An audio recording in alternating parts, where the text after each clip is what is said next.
The brush struck her cheek before the clock finished striking 11.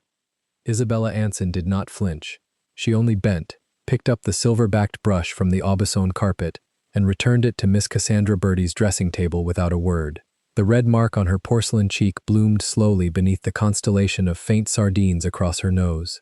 Her copper hair, pinned in its plain tortoiseshell clasp, did not stir. Her worn cinnamon-brown wool dress, the linen apron at her waist, the mended half-boots beneath the hem, all of it announced her station in the Birdie household in Mayfair, a lady's companion, a viscount's daughter without a name. Across London, in a study lined with green damask on Grosvenor Square, Valentine Marbury, 13th Earl of Fanshawe, set down a leather portfolio brought by his solicitor Hollis Curzon. Storm-gray eyes did not lift from the page. The small scar at his temple caught the candlelight. He turned the heavy gold signet on his smallest finger once. Only once. "At Lady Attilia's ball," he said, quiet as a blade laid on velvet. "All of them." That same afternoon, an old governess in a starched linen cap carried a folded gray smoke gown up a servant's stair and pressed a single-line note into Isabella's hand.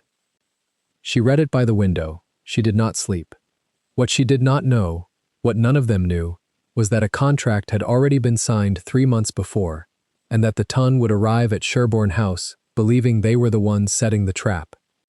Before the story begins, comment down below where you are watching from and what time it is there. If stories of justice, dignity, and love that arrives against all odds move you, leave a like, be sure to subscribe to the channel, and click join to become a member and help our channel. November of 1818 pressed itself against the tall windows of the Birdie townhouse in Mayfair like a gray animal that could not find a way in. The fog had settled into the mews at dawn and had not lifted. By 3 o'clock it was climbing the stone steps, brushing the black railings, curling around the boot scrapers. Inside the small back parlor on the second floor, Isabella Anson sat on a low stool beside the fire that had not been fed since noon. Her needle moved through the muslin in her lap in short, even strokes. The stitches were invisible. That was the point. Cassandra had torn the hem of her rose-pink morning gown on the corner of the pianoforte an hour earlier, and Cassandra had thrown the gown at Isabella's chest without a word, and Cassandra had left the room. The gown had to be finished before 4, when the modiste from Bruton Street was expected. Isabella did not lift her head when the door opened. She had learned, in 3 years, which footsteps belonged to whom. The heel that came now was Cassandra's. Quick, small, punishing on the boards. Isabella set another stitch. The candle at her elbow guttered in the draught from the corridor and steadied. "You have not finished." "I have almost finished, Miss Birdie." "Almost is not finished." Cassandra crossed the parlor in 6 paces and stopped a foot from the stool. The hem of her walking dress, sprigged white cambric, brushed the toe of Isabella's remended boot. Isabella did not move the boot. "Stand up." Isabella laid the gown across her knee with the care one gives to a sleeping child. She rose. She was taller than Cassandra by half a head, and this had, over the 3 years of her service, become one of the small daily crimes for which she was made to atone. "Yes, Miss Birdie. You will look at me when I speak to you." Isabella lifted her eyes. They were the color of moss on wet stone, and they did not blink. Cassandra's own eyes, pale ice blue under thin arched brows, narrowed. In her right hand she held a silver-backed hairbrush. She had been carrying it, Isabella noted, since she came in. "My mother says," Cassandra began, in the light voice she used for cruelty, "that you were seen this morning speaking to the coalman at the area steps. He asked me the day of the week, Miss Birdie. You answered." "I answered. You are a companion to a lady of the ton, Anson. You are not a scullery girl. You will not exchange words with tradesmen at the servants' door." "Yes, Miss Birdie. Say it properly." "I will not exchange words with tradesmen at the servants' door." Cassandra smiled. It was a smile she had practiced in the long glass in her dressing room. The corners of her small pink mouth turned up, and the eyes did not move at all. The hairbrush came up and across in a single flat sweep. The silver back struck Isabella high on the cheekbone, just beneath the outer corner of the eye. The sound was small and dry, like a book being closed. Isabella did not step back. A red line rose at once along the bone. A single bead of blood gathered where the ornamented edge of the brush had broken the skin. The bead trembled and did not fall. "There," Cassandra said. "Now you look as poor as you are." She turned, the sprigged cambric swinging round her ankles, and left the parlor without closing the door. Isabella stood a moment longer. The fire hissed. Outside, in the square, a barrow rattled over the cobbles and was gone. She sat down again. She took up the gown. She set another stitch. The blood on her cheek dried where it was. Downstairs, a bell rang, then another. Lady Prudence Bertie's voice climbed the stairwell in the particular pitch she used for grievance, a pitch that carried through 3 floors of the house and into the kitchens, where the cook had learned to lower a lid over any pot in danger of burning. "Anson, Anson, come down at once." Isabella set the last stitch. She bit the thread. She folded the gown over her arm with the torn hem hidden, and she went out into the corridor. The stairs to the first floor were carpeted in a thinning turkey red. She descended them without hurrying and without dawdling, which was the pace at which Lady Prudence permitted her to move. At the landing she paused, adjusted the folded gown on her arm, and turned toward the drawing room. Lady Prudence stood at the mantelpiece.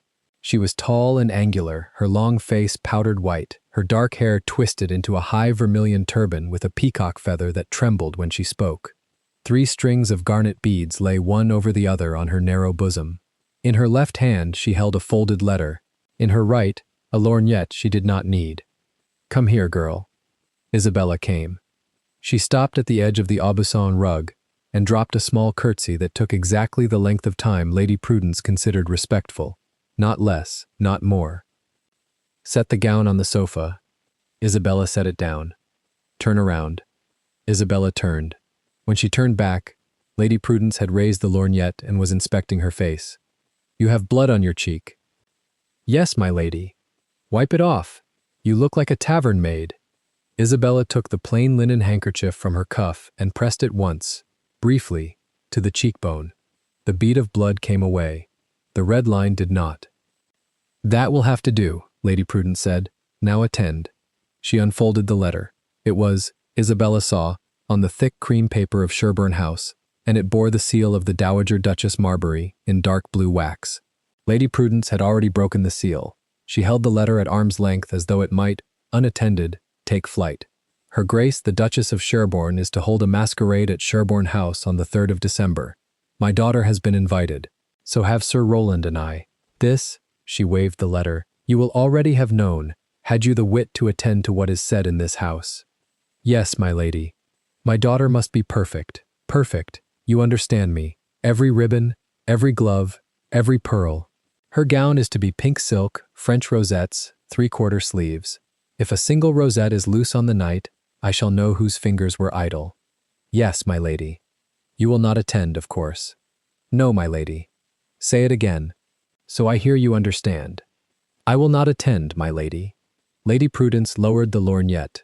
Her small dark eyes, set close beside a thin aquiline nose, traveled over Isabella from the coiled copper hair beneath its tortoise-shell pin to the darned toes of the boots.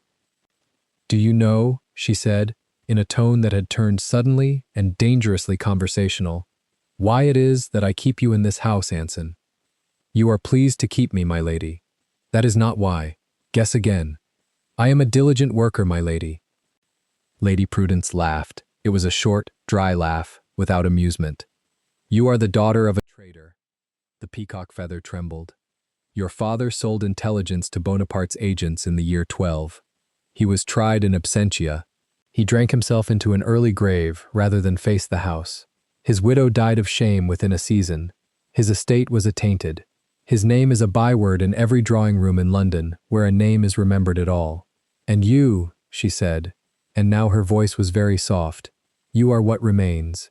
A girl of 22 with no dowry, no protector, no roof but this one.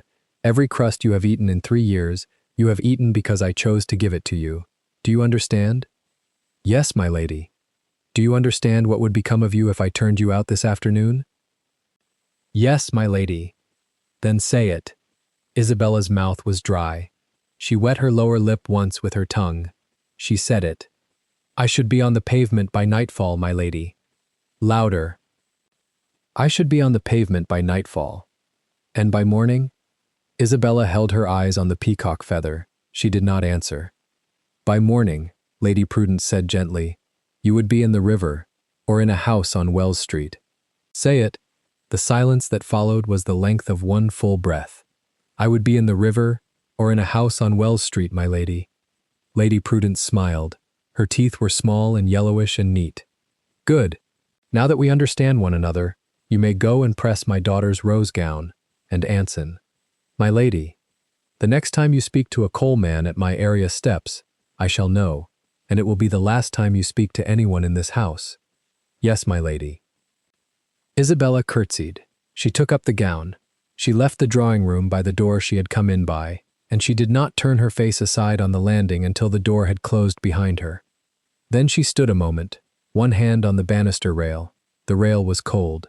The wood had been polished that morning by a housemaid whose name Isabella knew, and whose age was 14. Isabella looked at her own fingers on the wood. They were not shaking. She had trained them, over 3 years, not to shake. She thought of it as one of her accomplishments. She could not sing, she could not paint, she could not play the pianoforte in any tolerable manner, but she could hold her hand steady in the middle of a corridor after Lady Prudence Bertie had told her she belonged in the river. That was an accomplishment for which no drawing master had ever taken a fee. She went up the stairs. At the same hour, 5 streets away, in a house that faced Grosvenor Square across a lawn of clipped yew, another door was opening.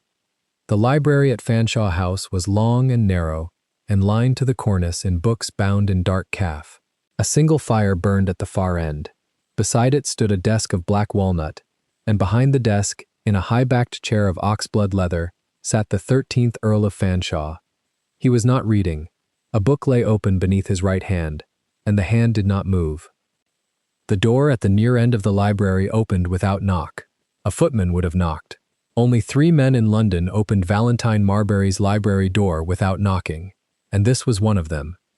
Hollis Curzon crossed the length of the room without hurrying. He was very tall and very thin, and his black coat hung on him as on a coat stand. The round silver spectacles rode low on his nose.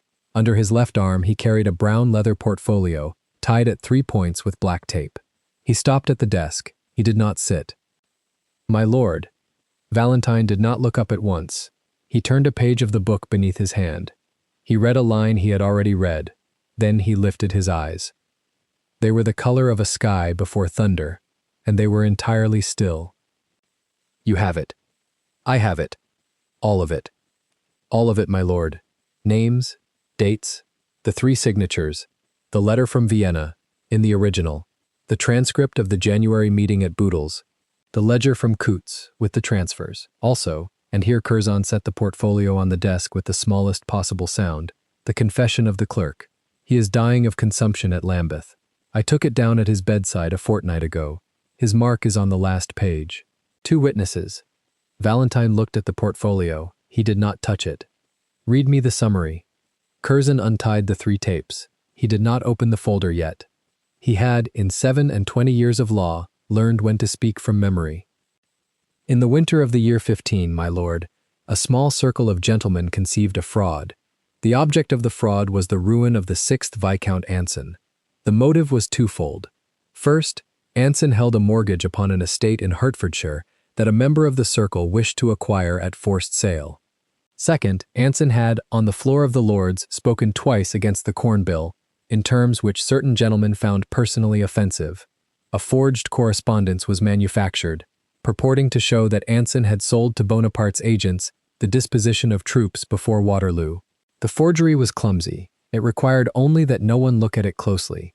No one did. Anson was tried in absentia. He was ruined. He died within 9 months. His widow followed.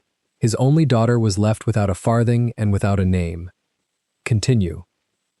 The prime mover of the fraud, my lord, was Mr. Ambrose Kettering. Valentine's expression did not change. Only the fingers of his right hand, which had lain flat on the open book, slowly closed until the tips whitened against the paper. Kettering. Yes, my lord. The father of Lady Prudence Bertie. The father of Lady Prudence Bertie, my lord. Deceased in the year 17, and therefore beyond the reach of the law in his person, but not beyond it in his heirs, and not beyond it in his instruments. Sir Rowland Bertie signed the letter of introduction that delivered the forged papers to the office of the Judge Advocate. His signature is on the second page of the portfolio. Lady Prudence Bertie carried the second forgery to Lady Jersey's drawing room and read it aloud upon a Wednesday afternoon. There are 4 witnesses to that reading who are still alive. Their affidavits are on pages 7 through 10. Valentine sat back in the chair. The firelight caught the pale 2-inch scar at his left temple and then let it go. And the third man. The third man, my lord, is Lord Alderney. He is a peer of your own house. He is at present at his estate in Devon, in poor health. His confession, given to me on the 14th of last month, in the presence of his chaplain and his physician, is on page 11. He signed it. He wishes, he says, to die with a clean soul. Does he indeed?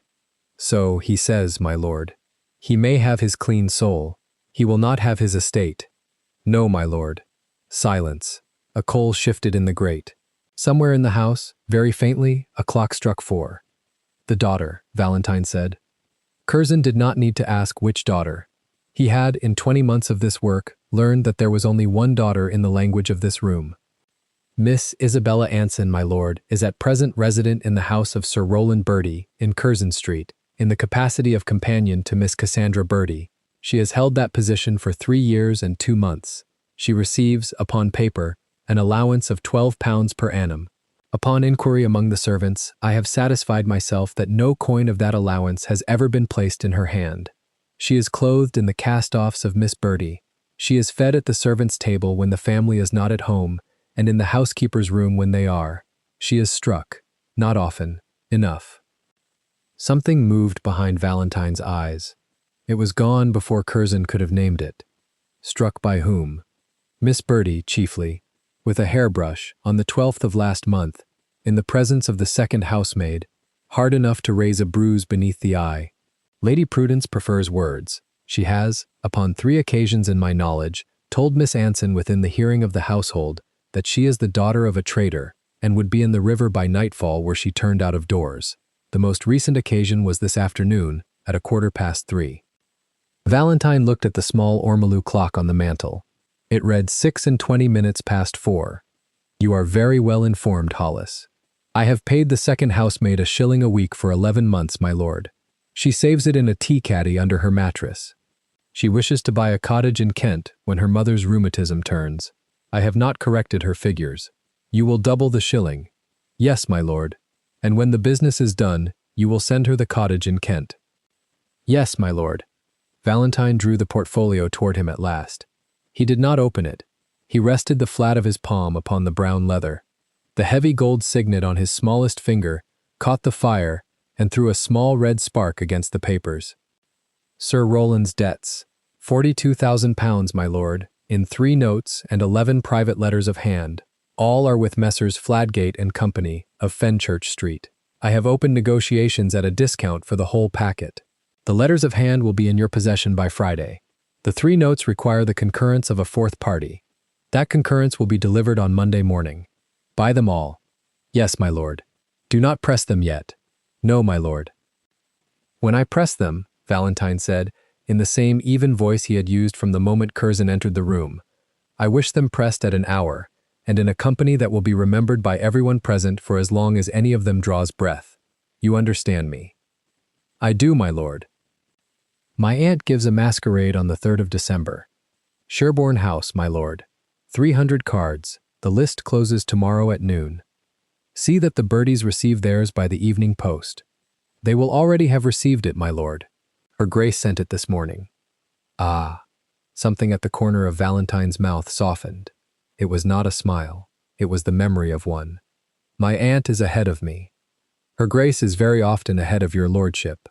Yes. He looked at the fire. There is a 4th invitation. Miss Anson, my lord, in her own name, delivered under separate cover by Mrs. Meg Hervey, in Cheapside, together with a gown of grey silk, a domino of grey velvet, and the fare of a hackney from Curzon Street to Sherborne House at 9:30 on the night. You have arranged this. Her Grace has arranged this, my lord. I have arranged the hackney. Valentine was silent a long moment. He looked at the fire and the fire looked back at him with the small red steady eye of a coal. Hollis. My lord, how many years has it been? Since the garden, my lord. 3 years and 5 months. Since her father's death. 2 years and 11 months. Since I began this file for you. 20 months and 11 days. You count them. Your lordship counts them. I merely keep the tally. Valentine put his hand out and closed the portfolio. He tied the 3 black tapes himself, slowly, as a man ties a bandage on a wound that is not his own. At the masquerade of Lady Ottilia, he said. All of them. All of them, my lord. Cassandra Bertie. Yes, my lord. Lady Prudence. Yes, my lord. Sir Rowland. Yes, my lord. And the memory of Ambrose Kettering. Yes, my lord. The memory also. See that a paragraph is prepared for the Gazette. My name is not to appear. The Viscountcy of Anson is to be named in full, and its heiress is to be named in full, and the 3 names of the conspiracy are to be printed in the order in which they signed. The paragraph will not go to press until I give the word on the night. Yes, my lord. Pay the printer whatever he asks to hold the run. 50 guineas, my lord. I have paid it. Pay him another 50 on the morning after. He is not to speak of it. He will not, my lord. Valentine rose. He was very tall in the firelight, and the slight favoring of the right hip that he had brought home from Corunna showed only when he first put weight upon it. He crossed to the fire and stood with his hands loose at his sides.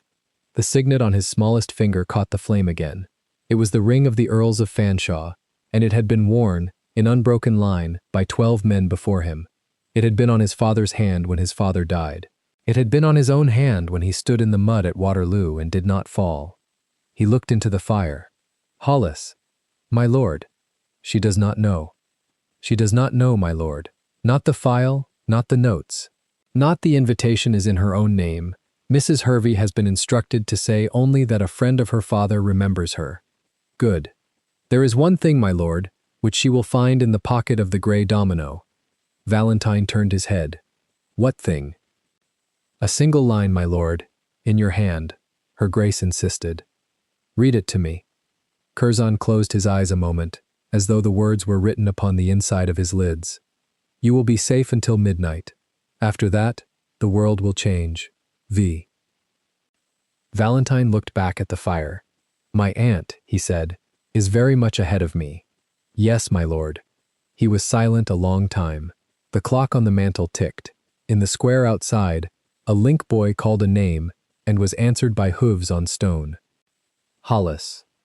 My lord, on the 3rd of December, at 11:30, you will be in the ante-room of the great gallery at Sherburne House, with the portfolio under your arm. You will not open it until I look at you. When I look at you, you will open it. You will read from it in the voice you use in Chancery. You will read what I have marked, and you will read nothing that I have not marked, and you will not stop reading until I lift my hand. Do you understand me? I do, my lord. Good. Valentine turned from the fire. He walked back to the desk. He laid his hand upon the closed portfolio. The signet caught the light one last time. No blood, Hollis. No blood, my lord. They took her name. We will take theirs. In a room full of witnesses, under the chandeliers of my aunt's house. Before the clock strikes 12. Yes, my lord. Go. Curzon bowed. He took up the portfolio. He walked the length of the library without hurrying, and he closed the door behind him without sound. Valentine Marbury stood a moment longer beside the desk. Then he sat down again in the oxblood chair, and he drew toward him a small square of cream paper, and he took up his pen. He wrote one line. He blotted it. He folded the paper twice. He melted a wafer of dark blue wax at the candle, and pressed into it the ring of Fanshawe. The seal came away clean. He rang the bell. 2 miles east, in a narrow back room above a linen draper's in Cheapside, a small, plump woman in a starched white cap was folding a gray silk gown into a wicker basket lined with tissue. Beside the gown lay a domino of gray velvet, a pair of gray silk gloves, and a mask of the same gray velvet, unadorned. Meg Hervey Anson set the last fold. She smoothed the tissue over it. From the pocket of her apron she took the small square of cream paper that a footman in Fanshawe livery had brought to her door not 20 minutes since, and she tucked it into the inner pocket of the gray domino, where a hand searching for a handkerchief would find it, and where an eye not searching would not. She closed the basket. she said, very softly, to the empty room. There now, my lord, there now. Outside, the fog was beginning at last to lift. Somewhere in Mayfair, in a house on Curzon Street, a bell rang for a gown that had to be pressed before 4, and a young woman with a red line high on her cheekbone bent her head to the iron and did not lift it. The clock at Sherborne House struck the half-hour. 23 days remained. The kitchen door at the back of the Bertie house in Mount Street opened without a knock, and Meg Hervey Anson stepped inside with a covered basket pressed hard against her hip. The cook did not look up. The scullery maid did not look up. In houses like this one, a woman in a brown wool dress and a starched linen apron was a rumor, not a person, and Meg had used that invisibility for 40 years. She had not, however, come for the cook. Isabella was on her knees by the servant's hearth, coaxing a sullen fire back to life with a pair of iron tongs. A smear of ash crossed her left cheek. The cinnamon-brown wool of her sleeve was singed at the cuff. She heard the door, glanced up, and her whole face changed in a way the cook was too tired to notice. Meg. Hush, child. Meg set the basket on the deal table. Fetch me a pot of water, if you please, Miss Anson. Lady Prudence has ordered ribbons pressed by noon, and I have brought them warm from the shop. The lye was clean. The cook grunted approval and turned back to her copper pans. Isabella rose, brushed her palms on her apron, and followed Meg into the narrow scullery corridor, where the cold from the area steps cut under the door. There Meg's face at last betrayed her. Her mouth trembled once. She caught it. Not here, she whispered. The linen cupboard. Now. Isabella did not ask. She had learned in 3 years that Meg's caution was never for show. The linen cupboard smelled of lavender and old cedar. Meg pulled the door shut behind them and pressed her back to it, as though a regiment stood on the other side. From the basket she drew a folded square of stiff cream paper sealed with wax, the color of dried blood. This came to my shop this morning by the hand of a Duchess's own footman, in livery, Isabella, powdered wig. He stood in Cheapside as if the mud were beneath his notice. He asked for you by name. Isabella did not touch the paper. By what name? Miss Anson. The word hung between them. Not Miss Bertie's girl, not the companion, not the ash-smudged creature who had knelt at the hearth 90 seconds ago. Miss Anson, as if the escutcheon on her father's tomb had not been overturned in the papers of 1816, as if the marble in the little church at Highgate had not been blackened by the word traitor. Open it, Meg said. Isabella broke the seal. The wax came away in one clean chip, and beneath it a coat of arms was pressed into the paper. A stag couchant, 3 stars. A motto she had last seen at 18 in a jewel box that no longer belonged to her. Sherborne. The card inside was thick as calling silver. The hand was old, upright, unhurried. Lady Attilia Marbury, Dowager Duchess of Sherborne, requests the honor of Miss Anson's presence at a masked ball to be held at Sherborne House on the evening of the 23rd of December, at 9 of the clock. Domino attire. The bearer of this card will be received. Isabella read it twice. She read it a third time. She did not blink. It is a mistake, she said. It is not. Meg, I am a lady's companion at £40 the year. I sleep on a truckle bed in Cassandra Bertie's dressing room. I have not been received by a duchess since my 16th birthday. And yet a duchess sends her footman to Cheapside with a card. Meg's voice softened. There is more. From the false bottom of the basket she drew a length of folded silk. No, not silk, wool. A fine, soft charcoal wool, the color of smoke over the Thames at dusk. A dress, modest, high-necked, long-sleeved, a plain gray domino cloak with a hood folded on top, and a half-mask of gray velvet with a black ribbon. For the ball, Meg said. Sent with the card. I was to alter it to your measure and deliver it before the 22nd. The Duchess wrote that the dress must not draw the eye. Isabella laid her fingertips on the wool. It was warm from Meg's basket. It was the sort of dress a governess of quality might wear, if a governess of quality were permitted to attend a masked ball at Sherborne House, which she was not. It was a costume designed to let her walk into a ballroom and out of it again unremarked. It was, in short, a shield. Who paid for this? I did not ask, child. Meg. The old woman's throat moved. She did not lie to Isabella. She had held Isabella at 3 days old in the little bedroom above the library at Anson Court, and she did not lie to her. There was a second parcel to the shop. not from Sherburne House.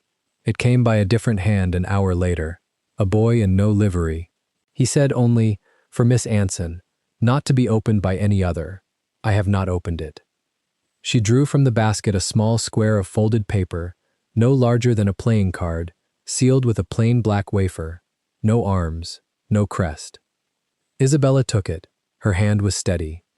She was, in that moment, quite pleased to notice how steady her hand was. She broke the wafer.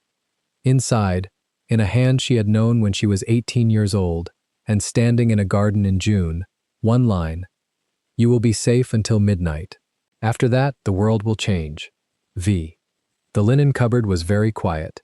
Meg did not ask what the note said. Meg had already guessed, in the way of women who have raised other women's daughters and know when a name has walked back into a room. She only watched. Isabella folded the note along its original crease. She folded it again. She folded it a third time, very small, until it was the size of a shilling, and she held it in the palm of her hand and did not move.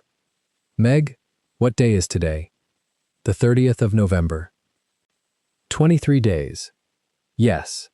23 days until a duchess who has not spoken my name in 7 years opens her house to me, under a name that no longer belongs to me, in a dress bought by a hand I cannot trace, on the same night that a man who once— She stopped. Her mouth did not shape the rest. Meg reached out and took her wrist. It was the only touch permitted to them in that house. It was enough. "You will decide," Meg said. "You will decide, my dear. But you will decide with your eyes open. There is a fire in the kitchen. Burn the note, keep the card, and come to my shop on Sunday when they think you are at St. George's. And the dress? The dress stays with me. Lady Prudence's woman will search your box before Christmas. She always does." Isabella nodded once.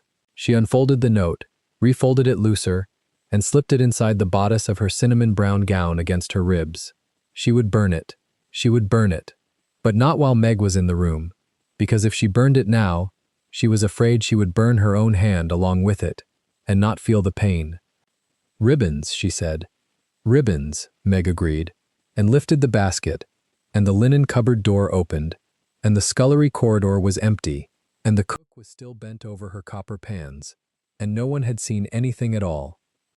At the top of the servants' stair, a bell was ringing. 2 short pulls, 1 long. Cassandra. Isabella climbed. Her heartbeat had gone quiet the way it went quiet before a horse jumped. She did not think about the note against her ribs. She thought about her feet, 1 step, 1 step, 1 step, and the smoothness of the banister under her hand, and the cold of the second-floor landing where the carpet had been rolled up for beating and never put back. Cassandra Bertie was standing before the pier glass in her dressing room, with 3 plumes in her hand and a 4th on the floor. She did not look at Isabella when Isabella came in. She never did.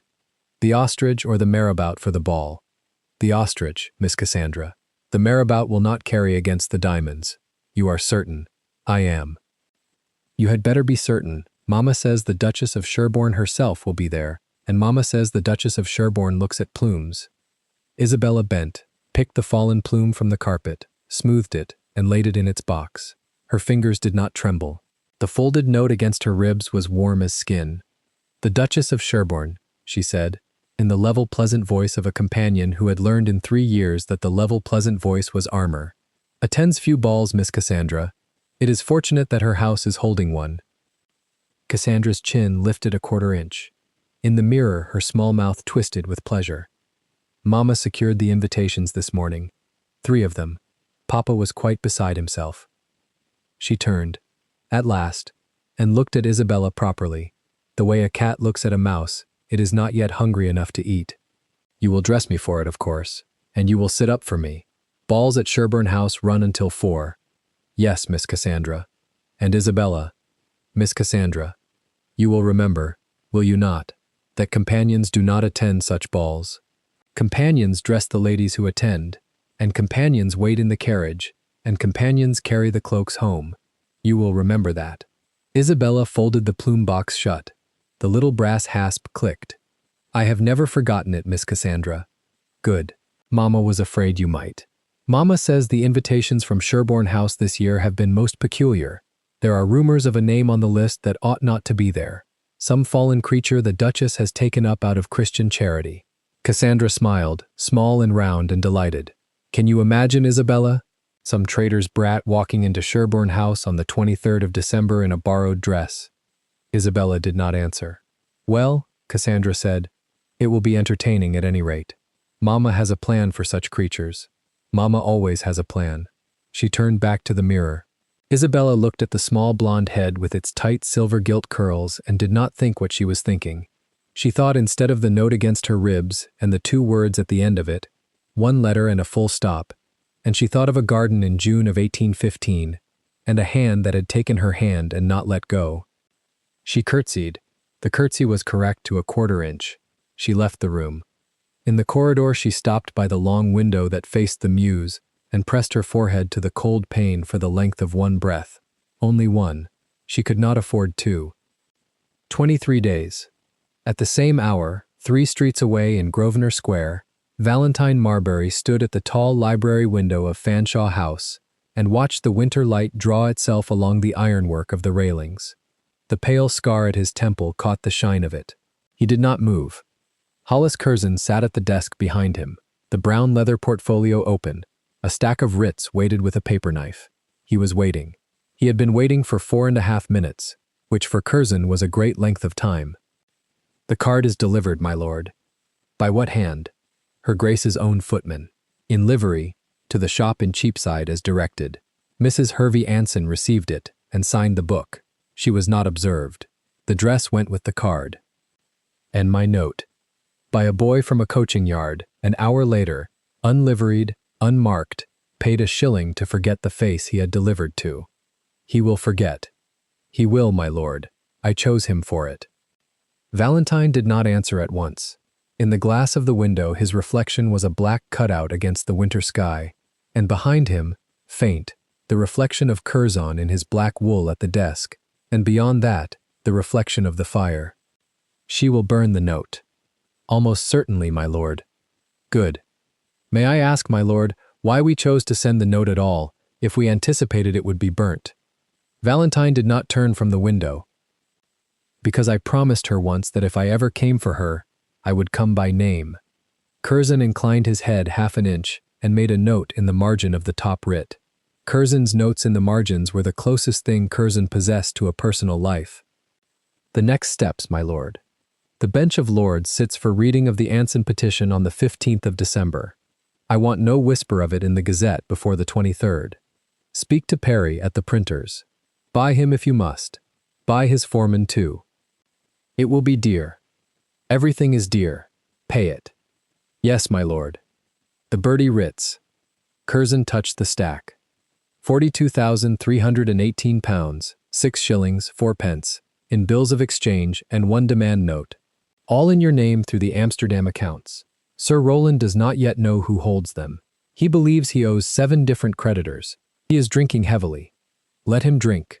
On the 23rd he will be presented with the full sum and my compliments and a choice. The choice being. He knows the choice. Valentine's voice did not raise. Ottilia? Her Grace confirmed by note this morning. The ball will proceed as arranged. 240 of the ton. The Prince Regent's second son has accepted. Her Grace has instructed her butler to admit the bearer of a Sherborne card by the private east door at 9:30, without inquiry. Good. There is a matter, my lord. Speak it. Miss Bertie. Valentine at last turned from the window. His grey eyes were level and cool. What of her? She has, according to the maid at Mount Street whom we retain, spoken twice in the past week of a plan concerning Miss Anson at the ball itself. The maid could not hear the whole. She heard the word brooch.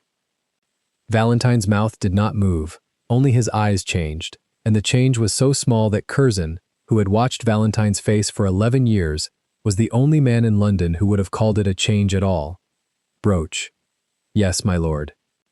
A jewel to be planted. That is my belief. On Isabella. Yes. There was a silence in the library that was longer than any silence in the house that morning. The fire behind Curzon shifted and settled. Somewhere below, in the hall, a clock struck the quarter. Valentine walked to the desk.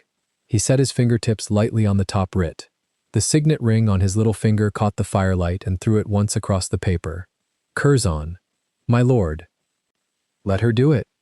Curzon set his pen down. My lord, if Miss Bertie plants a jewel upon Miss Anson at a public ball, in the sight of 240 witnesses, she will be accused of theft, publicly, loudly. There is a chance she will be struck. There is a chance her gown will be— I know what there is a chance of. My lord, I am obliged to advise.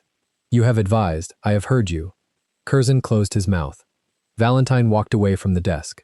He walked to the fire and stood with his hands clasped behind his back, and the pale, rigid line of his shoulders under the black wool did not move. Curzon, if I intervene before the accusation is made, she will always be, in the memory of the Tun, a woman I rescued. If I intervene one heartbeat after, she will be the woman the Tun attempted to destroy, and could not. The difference is her whole life. It is my whole life. It is the difference between pity and sovereignty. Do you understand? I understand, my lord. Silas. Lord Meryton has agreed to be present from 9 sharp. He will attend the east door personally. He will lock the outer doors of the great salon at the first raised voice. He carries an order of my hand to admit no one and release no one until I signal. Meg Hervey Anson. Will be in the retiring room, adjacent to the salon from 10:15, with a case sealed by yourself. Emerald silk, tiara, rubies, and emeralds of the Fanshawe coronet. She has been instructed that she is to open the case only upon your word, or my written word, signed and sealed.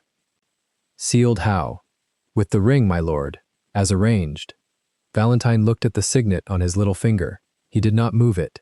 He had not moved it, in fact, in 7 years. That is well. Attilia's people at the door? 2 of her own footmen, her butler, and the head porter. All in her livery. All instructed.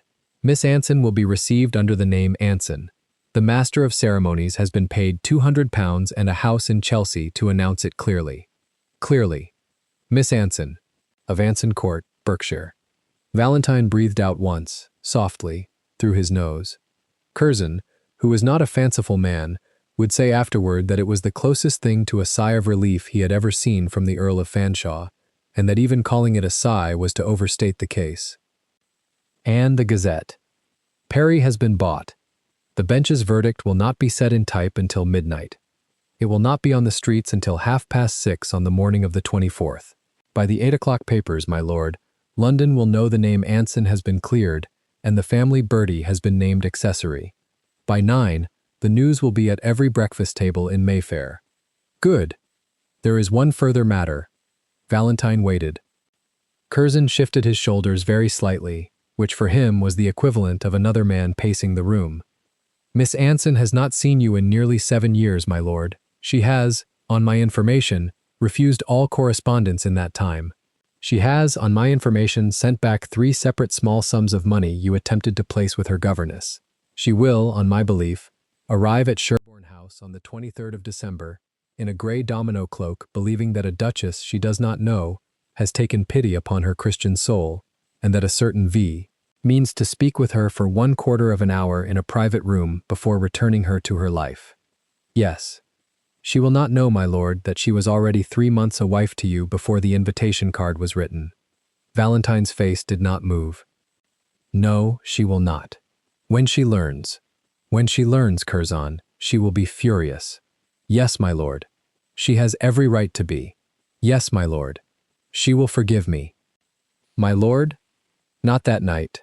Valentine turned his head, and the pale grey eyes were, for one instant, not the eyes of the 13th Earl of Fanshawe, but of a man who was 35 years old and afraid.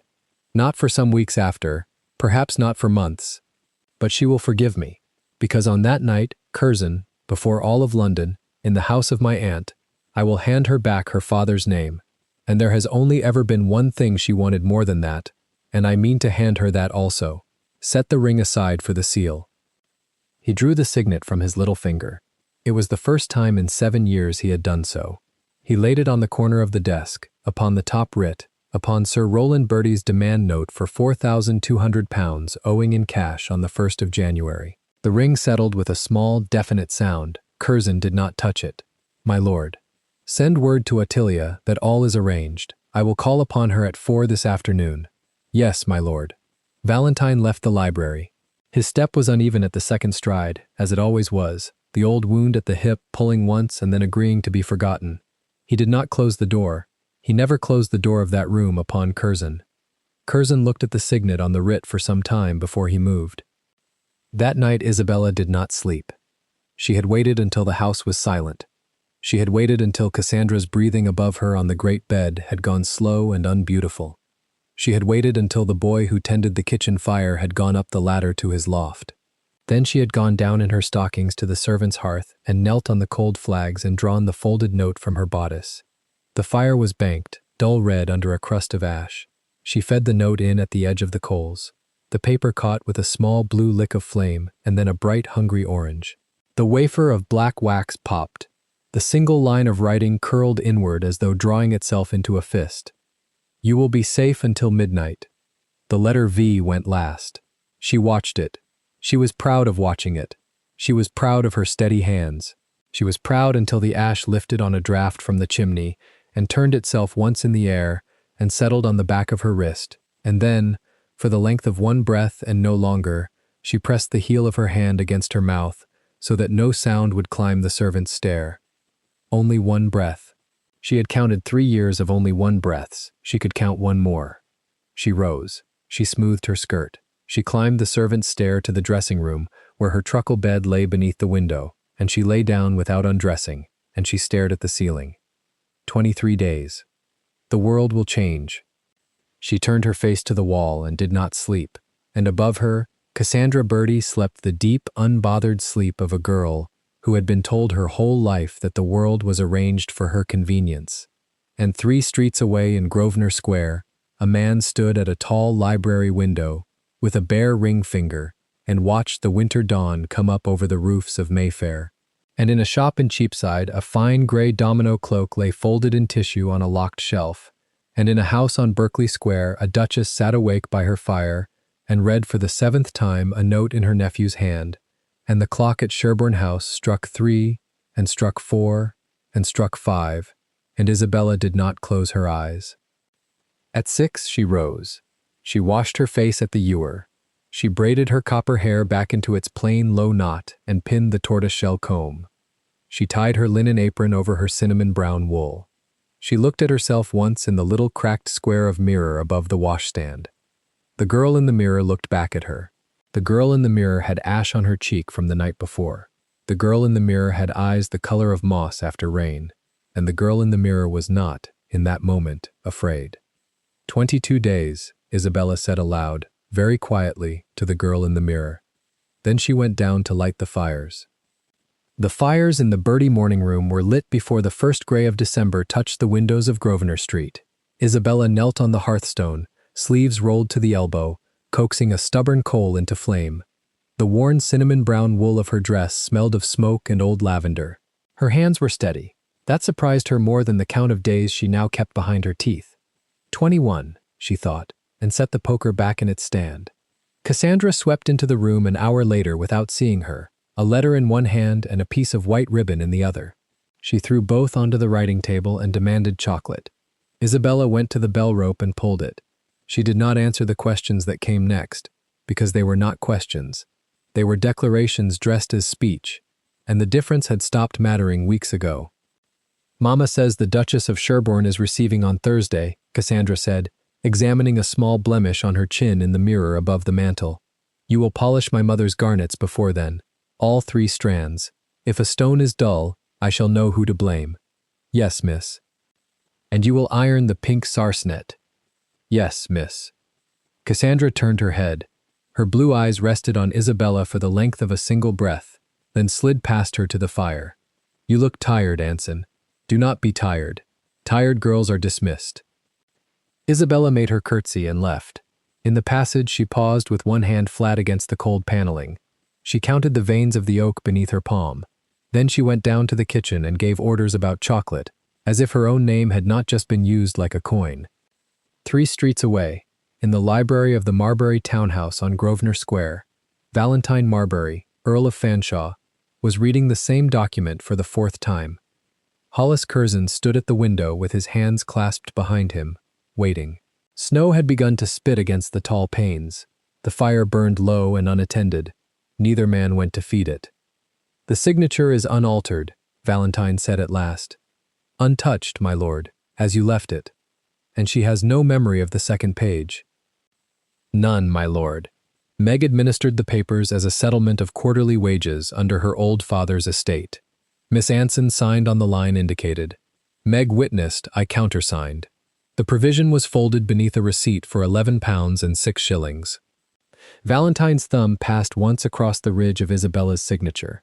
Small, precise, the letters slanting rightward as if hurrying to reach some safer country. He had watched her write her name once before, on a summer afternoon in a Kentish rose garden, with a lead pencil borrowed from a gardener's boy. He had folded that piece of paper into his coat and carried it through Corunna and Vittoria and Waterloo and the 7 bad years afterward. It was in the drawer beneath his left hand at that very moment. Then it stands, he said. It stands, my lord. The marriage contract between the Right Honourable Valentine Cornelius Marbury, 13th Earl of Fanshawe, and Miss Isabella Charlotte Anson, spinster, of the parish of St. George, Hanover Square, was executed on the 14th day of September, in this year of 1818. It is binding at common law. It requires only the ceremony to become public. She is, in every sense the courts recognize, your wife. Valentine set the paper down. He did not smile. He never smiled at Curzon, but the small vertical line between his brows eased by a hair, and Curzon, who had known him 15 years, noted the fact without comment. The Bertie writs, Valentine said. All bought, every note redeemed, £42,000 in principal, £12,000 in accrued interest. Sir Rowland does not yet know he owes the whole to a single creditor. He believes his debts remain scattered across 4 houses in the city. Keep it so until Thursday next. As you wish, my lord. Valentine rose. He crossed to the window and stood beside Curzon. In the pale snowlight, his profile might have been struck on a coin. The scar on his temple showed silver against the black. Curzon! My lord, you have never asked me why. Curzon adjusted his spectacles. It is not my office to ask, my lord. It is your office to know. Then, my lord, I know. Valentine's gray eyes did not move from the snow. Do you? You loved her before the world called her father a traitor. You have loved her every day since. You did not marry when they told you to, in 16 and in 17, because you were already promised, though only the 2 of you and God knew it. And when she returned her letter of release, you did not answer, because a gentleman does not release a lady he intends to save. That, my lord, is what I know. For a long moment there was only the sound of the coal shifting in the grate. Do not say that aloud again, Curzon. No, my lord. Not even to me. No, my lord. Valentine turned from the window. His voice, when it came, was the voice he had used at Corunna to give orders that men obeyed while dying. The Duchess of Sherborne will receive her nephew this evening. Send word to Meg. Miss Anson is to be at the small door of Sherborne House by 7. She is to be told nothing except that the Duchess wishes to see her. If Meg cannot secure her a whole hour, secure a half. Yes, my lord. And Curzon. My lord. And the Gazette proofs. They are held. Not one page will leave the printers until I give the word. The compositor believes we are waiting on a correction from the Lords. Good. Curzon inclined his head, gathered his portfolio, and left. Valentine stood alone in the cold library and, for the space of one indrawn breath, closed his eyes. The garden had been full of roses that summer. He had knelt on wet grass. She had laughed and told him to get up, because his valet would be furious. Then she had stopped laughing. Then she had said yes, in a voice that scarcely reached his ear, and put her hand into his hand. He opened his eyes and went to feed the fire. At 6:30 that same evening, Meg Hervey Anson stood in the servants' passage of the Bertie house and pretended to search for a lost thimble. When Isabella passed with an armful of pressed muslin, Meg touched her wrist. It was the lightest touch. Isabella almost dropped nothing. Gray shawl, child. Warm boots. The Mews gate at 10 to 7. Do not ask. Meg, do not ask. She wishes to see you. That is all I know and all you need. The muslin was delivered. The garnets were locked away. Cassandra was dressed in white for a card party at Lady Sefton's, and Lady Prudence, sailing past in vinous silk, told Isabella to be waiting when the carriage returned at 2, no matter the hour. Isabella curtsied. She kept her eyes upon the polished floor. At 10 minutes to 7, She slipped through the mews gate with the gray shawl drawn tight, her breath rising in white plumes. A closed carriage without arms was waiting 3 doors down. The step was let down before she reached it. She climbed in, and the door closed behind her, and the horses moved off at a walk, then at a trot, and the snow began again in earnest. Sherborne House rose above St. James's Square like a great blackened cliff, its windows spilling gold across the drifted pavement. The carriage skirted the front and drew up at a small door under the eastern wing, half hidden behind a laurel hedge. A footman in unmarked livery handed her down without a word and led her along a corridor lined with silent portraits to a room she had never seen. It was small and warm and lit by 2 lamps and a fire. A tall woman in gray silk stood before that fire with a black ebony cane in her right hand and turned when Isabella entered. Isabella went into her curtsy so low that her forehead nearly touched her knee. "Rise, child, rise, and come to the fire, you are half frozen." Ottilia Marbury, Duchess Dowager of Sherborne, had gray eyes identical to her nephew's. She wore them differently. Where his eyes weighed and dismissed, hers weighed and remained. "Sit." Isabella sat on the very edge of the chair indicated. "Nearer to the fire, nearer, girl. There, now, look at me." Isabella looked at her. For a long moment the old Duchess only studied her. Then she nodded once, as at the settling of an old account. "You have your mother's mouth. And your father's chin. There is nothing of the birdies in you, thank God, though they have tried." Isabella's fingers tightened on the shawl in her lap. "I have brought you here, Miss Anson, because on Thursday se'nnight I am giving a masked ball, and you are to attend. Do not interrupt me. You will come as my guest. You will come by that door you entered tonight. A domino and a dress will be sent to you. You will wear them. You will not speak of this visit to Lady Prudence Bertie, nor to her daughter, nor to any living creature save Meg. Do you understand me?"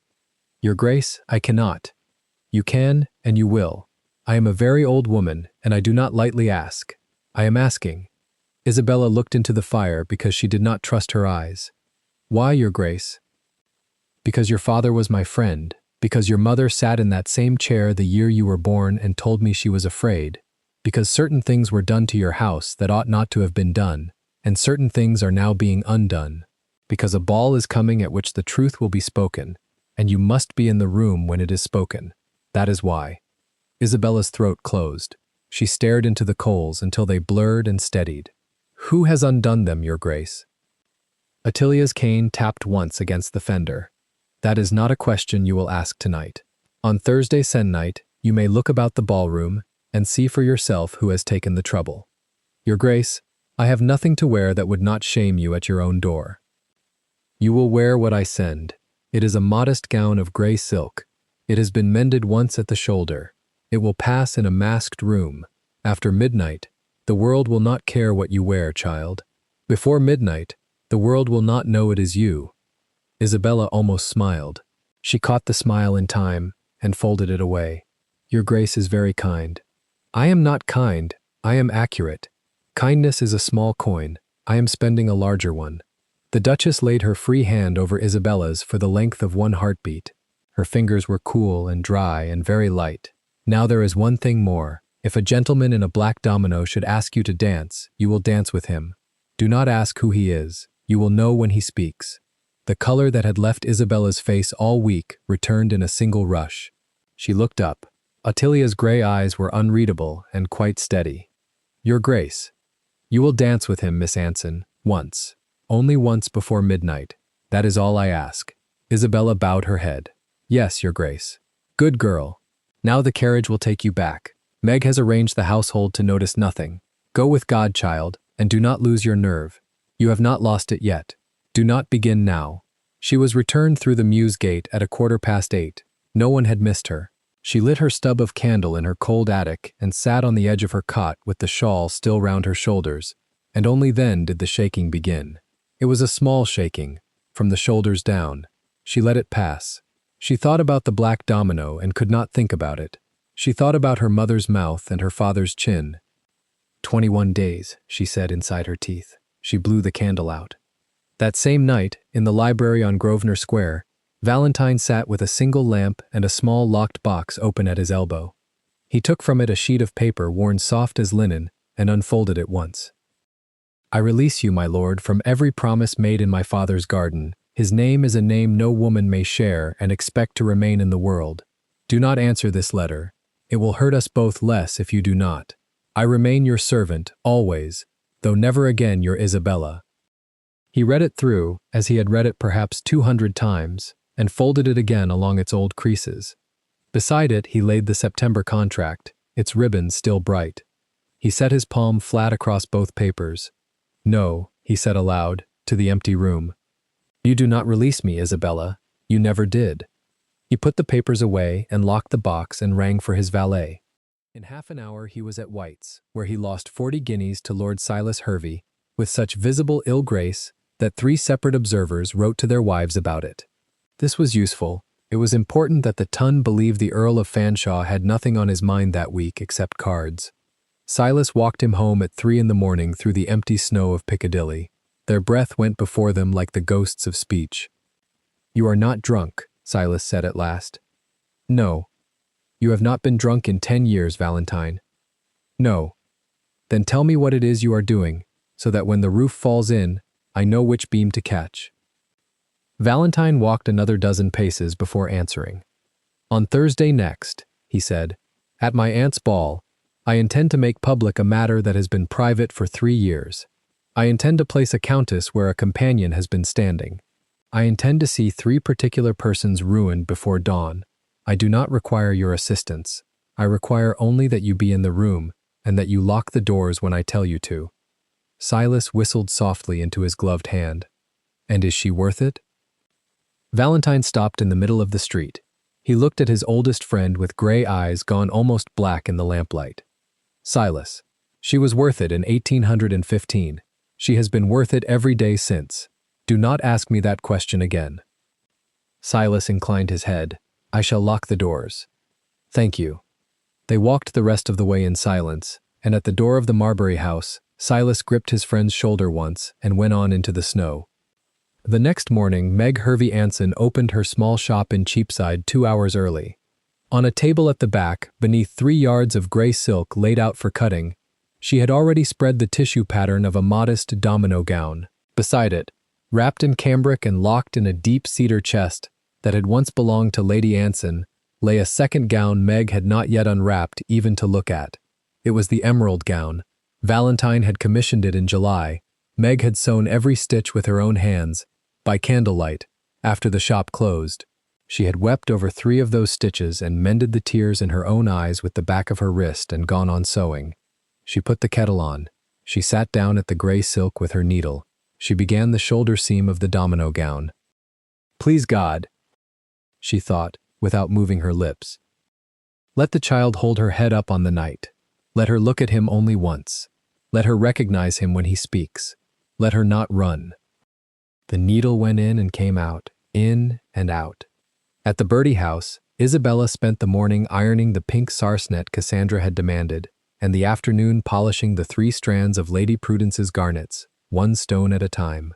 Cassandra sat with her feet up on a footstool and read aloud from a letter she had received from a certain Miss Bathurst, who had it on absolute authority that the Earl of Fanshawe had lost 40 guineas at White's the previous night in the most disgraceful humor.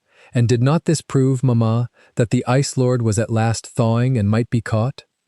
He may be caught by a girl with the right dowry, Lady Prudence said, and a firm hand. Sit up, Cassandra. Do not squint. I do not squint, mamma.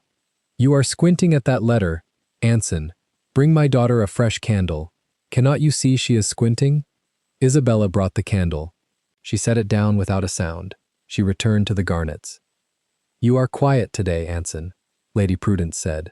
She did not look up. Yes, my lady. Good. I prefer you quiet. When you are not quiet, you are impertinent. And when you are impertinent, I remember whose daughter you are. A pause. A small, unpleasant smile that Isabella did not see because she did not look up from the garnets. You may thank God every day of your life, Anson, that this house took you in. Your father would be grateful. Could he speak? Isabella did not raise her head. She polished the last garnet in the 3rd strand. She set it in the velvet slot. She closed the lid. Yes, my lady, she said. 20 days, she said, inside her teeth. That evening, a plain wooden box was left at the mews door of the Bertie house. addressed in Meg's careful hand to Miss I. Anson, care of the servants' entrance. Isabella took it into her attic and set it on her cot and stood looking at it for some minutes before she cut the string. Inside lay a folded gown of gray silk, soft as ash, with the mended shoulder Ottilia had described. Beneath it, a domino of gray velvet with a matching mask lined in black silk. Beneath the mask, a single sheet of paper folded twice. She opened the paper. It bore 2 lines in a hand she had not seen in 3 years and had never forgotten. You will be safe until midnight. After that, the world changes. V. She closed her fingers around the paper. She stood without breathing. Then she crossed her small room in 3 steps and thrust the sheet into the candle. It caught and curled and blackened and was gone in less than the space of a paternoster. She held it until her fingers scorched, and then she dropped the last blackened flake into the basin. She was not crying. She was very cold. She was very still. Because she knew the hand. Of course she knew the hand. She had known it in a garden in Kent in a summer that had ended when the world ended. She had known it on the flyleaf of a book of Cowper's poems he had put into her hand the week her father was called before the Lords. She had known it on the single letter he had written her after she wrote her release, though that letter she had returned unopened, because she had been told a Fanshawe would grow tired of pity, and it would be kinder to end it before he did. V. She sat down on the cot with the gray silk across her knees. She did not touch it. She looked at it as one looks at a country one has been told is closed. Deep down, she knew he had not grown tired. Deep down, she knew he had never accepted the release. But knowing a thing at the bottom of one's heart and setting it on the table in daylight are 2 different acts, and she was not yet ready for the second. She refolded the gown. She refolded the domino. She placed both back in the box and pushed the box beneath her cot. 19 days, she said inside her teeth. She lay down in her cinnamon-brown wool without undressing. She did not sleep. On the 10th day before the ball, in a locked upper room at Lincoln's Inn, Hollis Curzon spread the completed Anson dossier across a long oak table, 3 volumes in green calf, every letter authenticated, every witness deposed, every ledger entry traced. On the outermost cover, in Curzon's neat brown ink, the single word, Anson. Beside it lay the sealed indictment against the family of Lady Prudence Bertie, sworn out under the hand of the Attorney General. Beside that lay the parchment of the September marriage contract, its ribbons of lawful red. Curzon stood a long minute looking at all 3. He was not a sentimental man. He had once told his wife that his heart, so far as he could tell, was a small dry object kept for professional purposes. He touched the corner of the contract with one ink-stained finger. "Steady, my girl," he said aloud, though there was no girl in the room. "Steady. 9 nights more." He locked the papers away. That same afternoon in Grosvenor Square, Valentine received the Duchess of Sherborne in his own drawing-room, an event so rare that the 2 footmen who witnessed it exchanged one silent, staring look and then unlearned it for their livelihoods. Ottilia sat in a straight-backed chair without touching its back. Valentine stood at the mantel. "She came," Ottilia said. "I know. She burned the note. I know that also." She recognized the hand. Valentine's jaw did not move. Did she say so? She did not need to. Her color changed. Valentine turned a small silver box upon the mantel, 1 exact quarter turn. It was the only movement he made. "Aunt, nephew, if she does not come to the ball, if she takes fright between now and the night, if she runs to Cheapside and hides with Meg, she will come. You cannot promise me that." Ottilia rested both hands upon the head of her cane. "I can promise it, Valentine, because I looked at her last night, and she is her mother's daughter, and her father's daughter, and yours. She will come." Valentine set his palm flat against the marble of the mantel. He said nothing for a long time. "Aunt? Yes. If she should ask you, on the night before the doors are locked, whether I ever accepted her letter of release, she will not ask me, but if she should—" Ottilia's gray eyes softened by the smallest possible degree. "I shall tell her, my dear, that no gentleman of the Marbury blood has ever in the history of this family accepted the release of a lady he had promised to marry. I shall tell her that we are in this respect a monotonous house. I shall tell her that you would sooner have marched back into the guns at Corunna than write the word yes upon that letter. Will that answer serve?" Valentine's shoulders eased by the width of a breath. It will serve. Good. Attilia rose. She permitted him to hand her to the door. At the threshold she paused. Valentine. Aunt. When you cover her with your coat, on the night, in front of the tun, before Curzon reads the papers. Yes, Aunt. Do it as though you have done it for 3 years already. Do not make a scene of it. Make it look like habit. That is what will break them. He looked at her a moment. Then he inclined his head, very slightly. Yes, Aunt. She went out into the snow. That night at the Birdie house, Cassandra tried on the pink ball gown for the 4th time. Her mother pinned and unpinned the shoulder ribbons. A hairdresser came at 9 to attempt the powdered curls. Isabella stood against the wall holding pins in her mouth and did not move for 2 hours. Anson. Yes, my lady. You will attend my daughter at the Duchess of Sherborne's ball. You will stand behind her in the gallery with the wraps, and you will not leave that spot for any reason whatever. Do you understand me? Isabella took the pins from her mouth. Yes, my lady. If she requires her fan, you fetch it. If she requires her shawl, you fetch it. If she requires a glass of ratafia, you find a footman and bring it to her. You will not sit. You will not speak to the other companions. You will not eat. You will not be seen. Do you understand me? Yes, my lady. Say it back to me. I will not sit. I will not speak. I will not eat. I will not be seen. Lady Prudence looked at her a long moment over the head of her daughter. Good. See that you remember it. Isabella curtsied. She kept her eyes upon the floor. Inside her teeth she said, 9 days. And underneath that, quieter, in a place she had not permitted herself to visit in 3 years, another sentence turned itself over once, softly, like a page in the wind. You will be safe until midnight. She put the pins back into her mouth and lifted the hem of Cassandra Birdie's pink silk ball gown and began, with hands that did not shake, to smooth the ribbon flat. The ribbon lay flat under her thumb before she rose from her knees. Cassandra Birdie turned before the pier glass, examined the fall of pink silk from waist to hem, and found something to dislike about the way the light struck the bows at the shoulder. She said so at length. Isabella did not answer. She gathered the pins, closed the little tortoise box, and carried the discarded muslins over her arm toward the door. You will attend to the gloves before supper, Cassandra said to the mirror. The seam at the wrist offends me. Yes, miss. The corridor was cold. Isabella descended the servants' stair without hurrying, laid the muslins in the mending basket at the back landing, and pressed her palm flat against the cool plaster of the wall for the length of one breath. Only one. Then she went on. In Grosvenor Square, a very different clock was moving. Hollis Curzon stood at the long table in the Earl of Fanshaw's library, with 3 sheafs of paper laid out in the order a barrister would present them to a Lord Chief Justice. His ink-stained fingers had trembled once, at 4 in the morning, when the last letter of proof arrived by messenger from Portsmouth. They did not tremble now. My lord, he said, the case is complete. Valentine Marbury did not sit.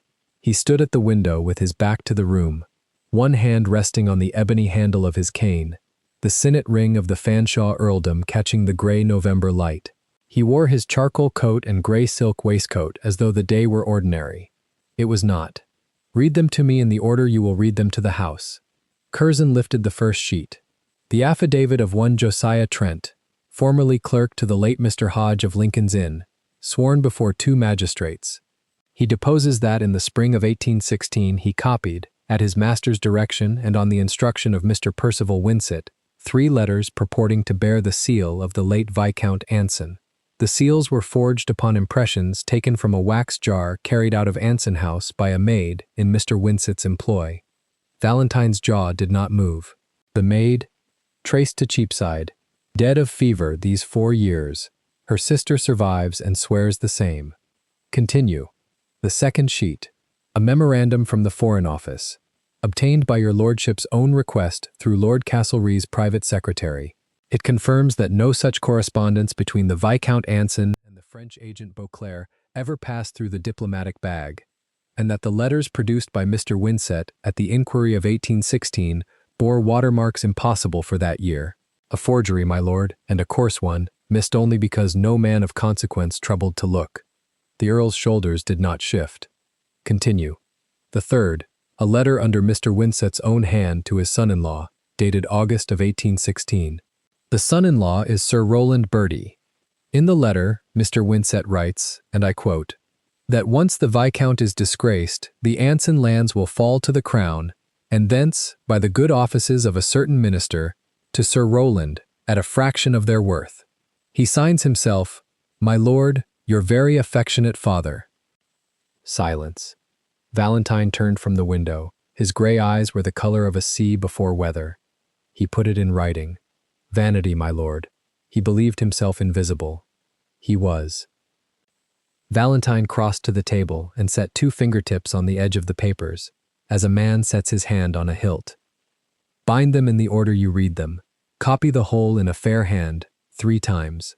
1 copy for the House, 1 for the Gazette, 1 for the Duchess of Sherborne. And Curzon. My lord, the Gazette is to be paid to hold. Every printed sheet stays in the press room until the last chime of midnight at Sherborne House. If a single copy walks out of Fleet Street before that hour, I will know which apprentice took it, and I will ruin his master. Curzon inclined his head. Understood. The clerks are already sworn. The debts. The 42,000 in Bertie paper, my lord, held in your name through Coutts under the 2nd seal. Sir Rowland has not yet been informed. He will be informed on the morning after. Yes, my lord. Valentine looked once more at the 3rd sheet, at the 2 words at the bottom in a dead man's hand. Your very affectionate father, and something almost imperceptible moved at the corner of his mouth. It was not a smile. Send word to my aunt. Tell her the House sits on Thursday. Tell her I shall want her carriage at the door of Westminster at 5, that she may drive me to Sherborne House herself and be seen doing it. And Curzon, the girl is not to hear of any of this. Not 1 syllable. She is to sit through Cassandra Bertie's mending and Cassandra Bertie's slights until Thursday night, and she is to enter that ballroom knowing nothing. My lord, is that kind? Valentine did not turn to him. It is necessary. She has borne it 4 years without knowing. She will bear it 3 days more. When she learns what has been done, she will learn it in a room where the world is looking, and the world will see her upright. Curzon gathered the papers with the delicacy of a priest gathering vessels. Thursday, then. Thursday. Thursday came slowly, in the way such days do, and then all at once. The House of Lords sat at 3. The winter light through the high windows fell in narrow bars across the crimson benches. Peers filed in with the muffled scrape of buckled shoes on old stone, the low murmur of a chamber that expected an ordinary afternoon of a turnpike bill and a militia return. The Lord Chancellor took his place on the woolsack. The clerk read the day's business. At the 3rd item, the Earl of Fanshawe rose. He rose without hurry. He carried no papers in his hand. Those had been laid in advance before the clerks, and he stood at his place on the 2nd bench with his cane resting lightly against his thigh and his gloves folded once over the rail. A ripple passed through the benches. Fanshawe did not speak in the House unless he intended to be heard, and he had not spoken since the corn debate of the previous session. My Lord Chancellor, my lords, I rise upon a matter of honor long deferred. The murmur died. Even the 2 deaf earls in the corner turned their good ears forward. In the spring of 1816, this House received, without dissent, the resolution that stripped the late Viscount Anson of his seat, his lands, and his good name upon the accusation that he had corresponded traitorously with a French agent named Beauclerc. The Viscount died within the year, as your lordships remember, of an apoplexy his physicians ascribed to shame. His only child, a daughter, was left without protection and without means. She lives, as some of you may not know, within a mile of this chamber, in service to a family in Mayfair. A stir. Lord Silas Hervey, on the bench opposite, kept his face perfectly still. He had known this speech was coming for a month. He had not known how it would sound spoken. I hold in my hand nothing today, my lords, because the evidence in this matter fills 3 folios, and those folios were laid before the Lord Chancellor and the clerks of this House at 9 o'clock this morning. Any peer who wishes to examine them may do so at the table before he votes. But I shall summarize for the House what those folios contain. He drew a breath that was neither deep nor shallow. They contain a sworn affidavit from a clerk of Lincoln's Inn, now living, who swears he copied the letters attributed to the late Viscount from templates provided him by his master. They contain a memorandum from the Foreign Office confirming that no such correspondence ever passed through the diplomatic bag, and that the watermarks upon the letters produced in 1816 could not have been manufactured in the year they claim. They contain, my lords, a letter under the hand of the late Mr. Percival Winsett of Cavendish Square, addressed to his son-in-law, in which Mr. Winsett describes the forgery in advance, names the accomplice who supplied the seals, and looks forward with satisfaction to the acquisition of Anson lands at a fraction of their value once the Viscount had been ruined. He paused, not for effect, to let the sentence stand. The son-in-law, my lords, is a baronet of the second creation, who sits at a house in Mayfair, not 500 yards from this chamber. His name is Sir Rowland Bertie. The murmur that followed was the sound of 100 men remembering, in the space of a breath, who had dined with whom, and whose daughters had been introduced by whose mothers, and adjusting their expectations of the next 6 weeks accordingly. Valentine went on evenly. I move, my lords, that this House do resolve, first, that the resolution of 1816 was procured by fraud, and is hereby annulled. Second, that the late Viscount Anson is restored posthumously to his rank, his seat, and his honors, and that his lands and moneys, insofar as they remain in Crown administration, be restored to his lawful heir. Third, that his lawful heir, being his only legitimate child, Miss Isabella Anson, be recognized by this House as Viscountess Anson in her own right, as the letters patent of the second creation permit. And fourth, that a bill of complaint be laid before His Majesty's Attorney General against the surviving conspirators, and in particular, against Sir Rowland Bertie, whose complicity is established under his own kinsman's hand. He waited. The Lord Chancellor, an old man who had voted for the ruin of Anson 4 years earlier without much troubling himself about the evidence, cleared his throat. Does any peer speak against the motion? No peer spoke. There were peers in that chamber who owed Fanshawe money. There were peers who owed him worse than money. There were peers who had liked the old Viscount, and peers who had not liked the new Sir Rowland, and peers who could smell the wind. None of them spoke. Then upon the question, as many as are of that opinion say content. Content. The word rolled through the benches like a bell rolled in cloth, low and complete. As many as are of the contrary opinion say not content. Silence. The contents have it. The motion is carried. Nemine contradicente. The Earl of Fanshawe inclined his head to the woolsack, took up his gloves, and sat down. His face had not moved once. On the opposite bench, Lord Silas Hervey allowed himself a single small movement, the flexing of a jaw that had been clenched for the entirety of the speech. Then he stood and moved between the benches with the unhurried grace of a man crossing a ballroom, and sat down beside his friend. Unanimous, Silas murmured. As it ought to have been in 1816, Valentine said, very low. He does not yet know. He will. Curzon was waiting in the vestibule at Westminster when the peers came out. He held his brown leather satchel under his left arm, as ever, and his round spectacles were fogged from the cold. Valentine walked past him without speaking. Curzon fell in at his shoulder as though he had been carried on a wire. The Gazette, my lord. Have they set the type? Set and locked, my lord. 3 columns on the front. The compositor has been paid in gold, and is sitting on the form with a pot of ale. Nothing prints until the last stroke of midnight. Good. And the writs, my lord? Serve them at the moment I signal, not before. Sir Rowland at his supper table, Lady Prudence at her card table, Miss Bertie in the ballroom, as loudly as the room will bear it, but only when I signal. Understood. Valentine paused at the top of the stone steps. Below, in the yard, Lady Attilia's black lacquered barouche stood waiting with its 4 greys stamping in the cold, and its coachman in the Sherborne dark grey livery with silver piping. The Duchess Dowager herself was inside, upright as a fencing master, her ivory-handled cane laid across her knees. He descended the steps without haste. Silas descended at his shoulder. You look, Silas said, like a man who has not slept in 3 days. I have not. You will look like a corpse at the ball. I shall look like what I am. Attilia's footman handed him up. Valentine sat opposite his aunt in the closed carriage. The door shut. The Duchess Dowager did not smile, because she did not smile in public and considered the interior of a barouche a form of public, but she inclined her head 1 exact quarter of an inch. Nemin contradicente, she said. Aunt. Old Rutherford voted content? He has not voted content in 19 years. He voted content. Then he has understood which way the season turns. The wheels moved off. The abbey slid past on the right, black against a low sky already going toward dusk. Valentine. Aunt. She has not been told. No. You have made her walk through Cassandra Bertie's fitting this afternoon knowing nothing. Yes. Ottilia's gray eyes rested on him, not without pity, and not without approval either. There are men who would call that cruelty. There are men who would be wrong.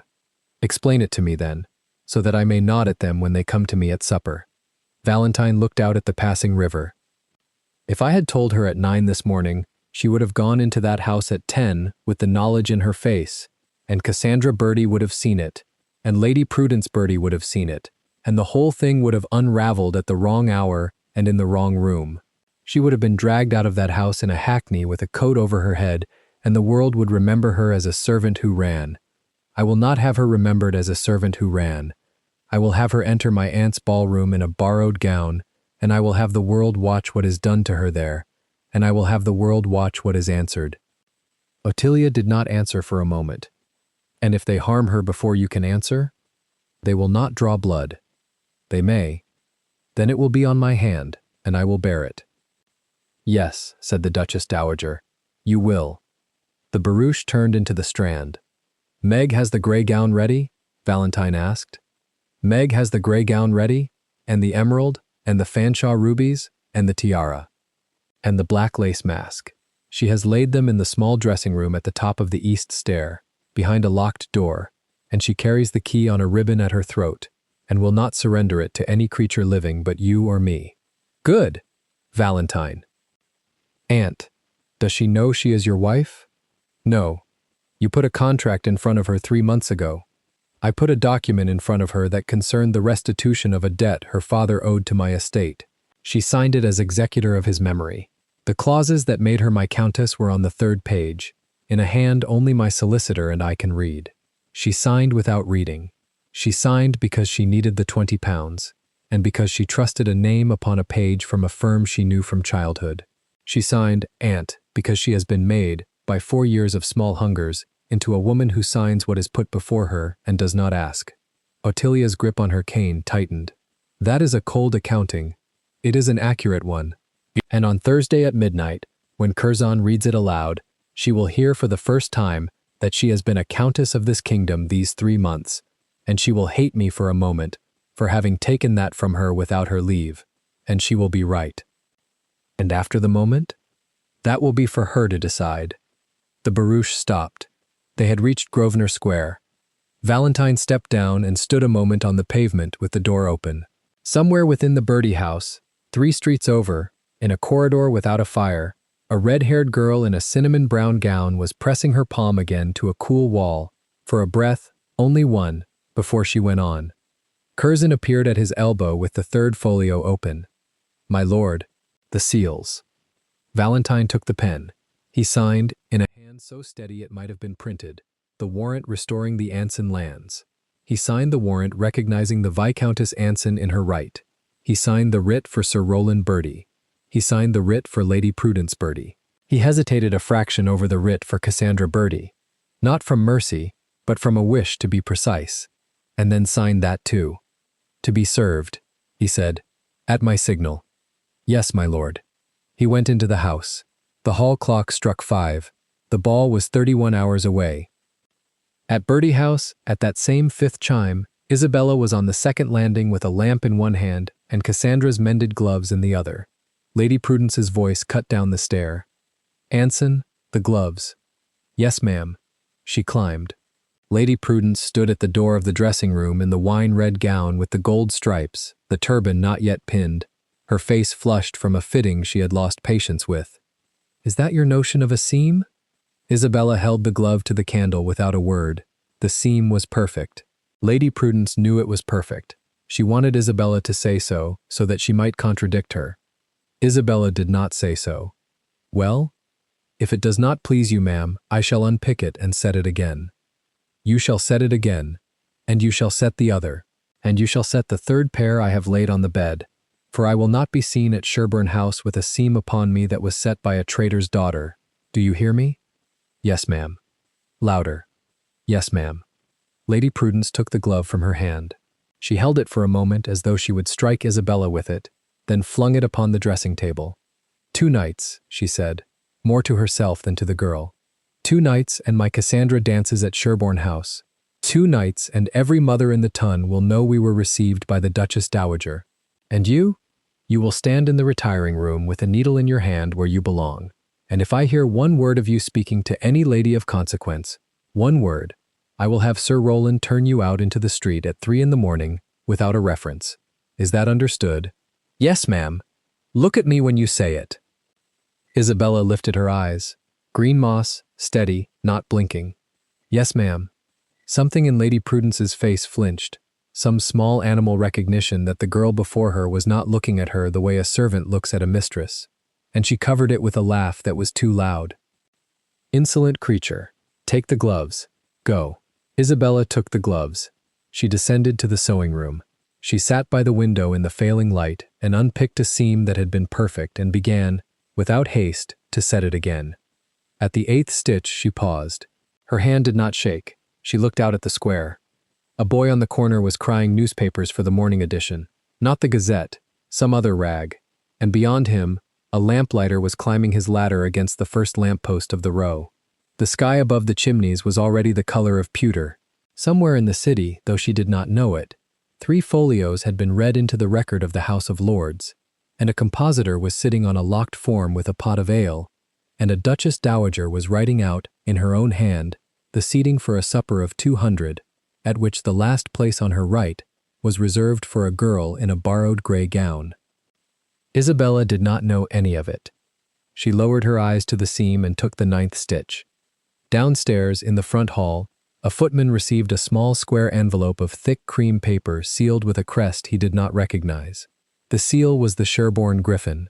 He carried it up the stair with the reverence he would have given a summons from the regent, and Lady Prudence took it from him with a hand that trembled with pleasure before she remembered to compose herself. From Sherborne House, she said aloud, so that the walls should hear. She broke the seal. Her Grace the Duchess Dowager of Sherborne has the honor to remind Sir Rowland and Lady Bertie, and Miss Bertie, of the masquerade at Sherborne House on the evening of Saturday next. Her Grace has further the honor to add to the party the name of Miss Anson, presently residing in Sir Rowland's household, who is likewise expected. Dominoes and masks will be provided at the door for any guest who has not brought her own. RSVP to the Duchess Dowager's steward before noon on Friday. Lady Prudence read it twice.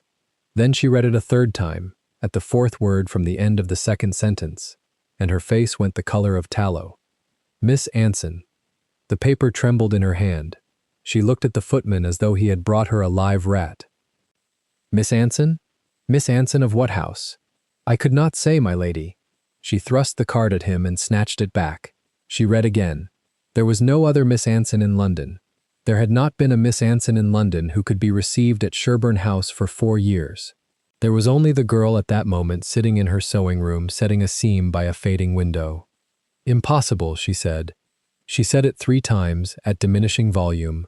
She sat down abruptly on the little gilt chair that stood by the door of the dressing room. The turban slid an inch on her head and she did not straighten it. Cassandra! Cassandra appeared in the door in her pink silk with the ribbons Isabella had smoothed flat that afternoon. Mamma? Read this. Cassandra read. The blue ice eyes moved over the card, moved back, moved forward again to the same clause. Her small mouth pinched itself into a knot. That is a mistake. That is not a mistake. The Duchess Dowager does not make mistakes upon her own paper. Then it is a jest. The Duchess Dowager does not jest upon her own paper either. Silence. From below, the 8th stitch, the 9th, the 10th, tiny and even, the sound of a needle passing through kid leather at the hand of a girl who had not been told. Cassandra let the card fall to the floor. She is not to go. Lady Prudence did not answer at once. She was calculating, swiftly, in the way arrivistes calculate, the cost of refusing an invitation from the Duchess Dowager against the cost of arriving in that ballroom with the girl at their heels. She could see no way through it that did not end in ruin one way or the other, and being unable to see a way, she chose the way that hurt least in the next hour and left the further hours to attend to themselves. "She will go," Lady Prudence said. "She will go in whatever the Duchess Dowager's steward chooses to send her, and she will stand behind us, and she will not speak. And you, Cassandra, you will dance 3 times before supper, and you will smile at the Duchess Dowager as you were taught, and you will remember that whatever ill jest is in this card, it is our name upon it. Do you hear me?" "Yes, Mamma. But nothing." "Mamma, when we are in the ballroom, and she is standing behind us in her gray." Cassandra's small mouth uncurled into the shape it had worn since she was 7 years old, and her mother had bought her a doll and told her the doll's dress was more important than the doll's face. "I shall find a moment only, and I shall put an end to her." Lady Prudence looked at her daughter and did not gainsay her. She only bent, without answering, to pick up the fallen card. Her fingers still trembled, but this time from something other than pleasure. In the sewing room, 2 floors below, a needle passed for the 11th time through white kid, and a red-haired girl bent nearer to the failing light, and did not lift her head, because the seam was almost finished, and she had another pair to do before the candle went out.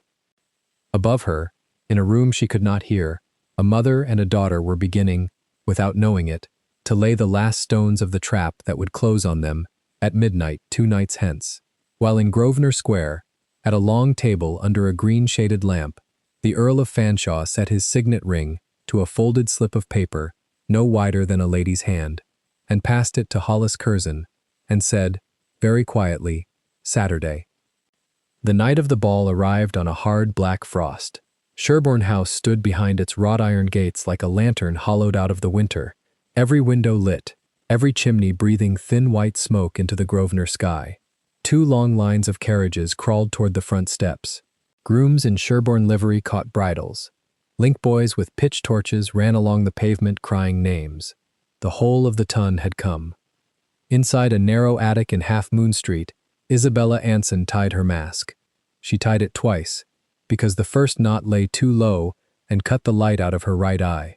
Meg Hervey Anson stood behind her with a stub of tallow candle in one hand and a needle already threaded in the other. The smoke-gray silk of the borrowed gown hung on Isabella's shoulders in modest folds. The mended seam at the left shoulder was invisible unless one knew where to look. Meg knew. Meg had mended it that morning by the window in Cheapside with her tongue between her teeth. "Stand still, my lamb," Meg said. "I am still. You are not. You are breathing like a horse before a hedge." Isabella laughed once, a small dry sound, and let out the breath she had been keeping under her ribs since noon. Meg tucked one last loose hair into the low chignon at the nape of her neck, pressed the tortoiseshell pin flat, and stepped back. She looked at her charge the way a woman looks at a piece of work she has finished and does not want to release. Then she lifted Isabella's chin with the flat of 2 fingers and said, "You are your father's daughter tonight. Do not forget it, and do not perform it.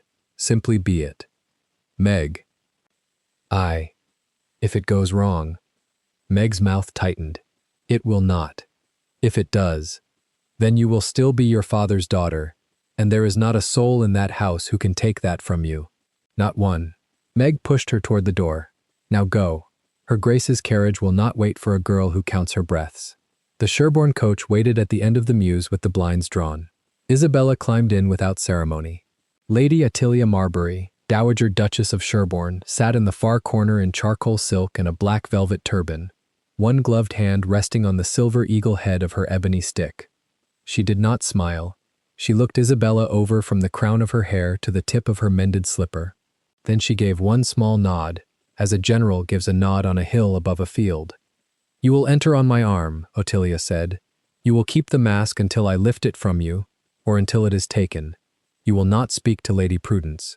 You will not look at Cassandra unless she looks at you first. You will not run, whatever occurs. Do you understand me, child?"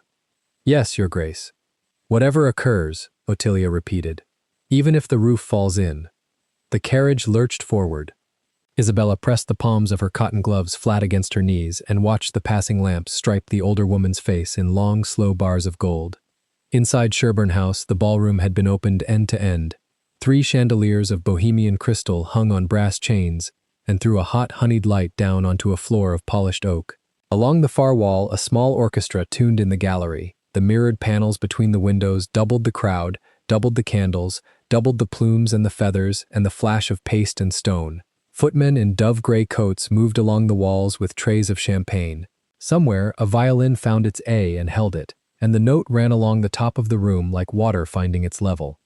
Cassandra Birdie stood near the fireplace at the north end, with her mother close behind her. Her rose silk gown caught the candlelight in soft pink flares. The 3 strings of pearls at her throat glowed like small moons. She had greeted a viscountess, a marquis's aunt, and 2 young officers of the guards inside her first 10 minutes, and her cheek was high with the pleasure of it. Behind her fan, she said to her mother, very low, "There, the Duchess arrives." Lady Prudence Birdie's small dark eyes went at once to the great double doors. Ottilia entered first, stick striking the parquet once, then again, then not at all. On her right walked a slim young woman in smoke-gray silk and a plain gray velvet mask. Nothing about the gown announced her. It was the walk that did that. She did not sweep. She did not glide. She placed each foot as if the floor belonged to her, by inheritance, and she had merely returned to inspect it. A small quiet moved along the crowd like the shadow of a hand. "Who is she?" a woman in yellow whispered. Ottilia's protégé, plainly, but who? "A Miss Anson," someone answered. "Of the Oxfordshire branch, I believe. A ward." The word Anson passed from mouth to mouth without landing anywhere. Lady Prudence's turban did not turn, but the small muscle at the corner of her jaw jumped once. Across the room, near the second window, a tall man in charcoal wool stood with his back half to the door. He did not turn when the Duchess entered. He was speaking quietly with Lord Silas Hervey, whose cerise waistcoat caught the light like a struck coal. To the room he was the Ice Lord doing what the Ice Lord did at balls, which was to stand near a window and speak to one man and be seen to enjoy neither. Only Silas, who had known him since Eton, saw that the Earl's left hand rested on the head of his ebony cane, in a grip that had gone perfectly white at the knuckle. "She has come in," Silas said, without moving his lips more than he had to. "I know. You have not looked. I do not need to look. Every woman in this room has looked for me." Silas took a slow sip of champagne. "Valentine." "Yes. Breathe." Valentine Marbury, Earl of Fanshawe, drew one small even breath and let it out through his nose. The knuckles on the cane went from white to the ordinary color of a hand. The orchestra struck a country dance. Couples formed on the floor. Ottilia guided Isabella down the length of the room at an unhurried pace, stopping twice to allow older ladies to be presented, allowing each to peer curiously at the smoke-gray mask, and to receive a courteous small inclination of the head in reply. Isabella spoke little.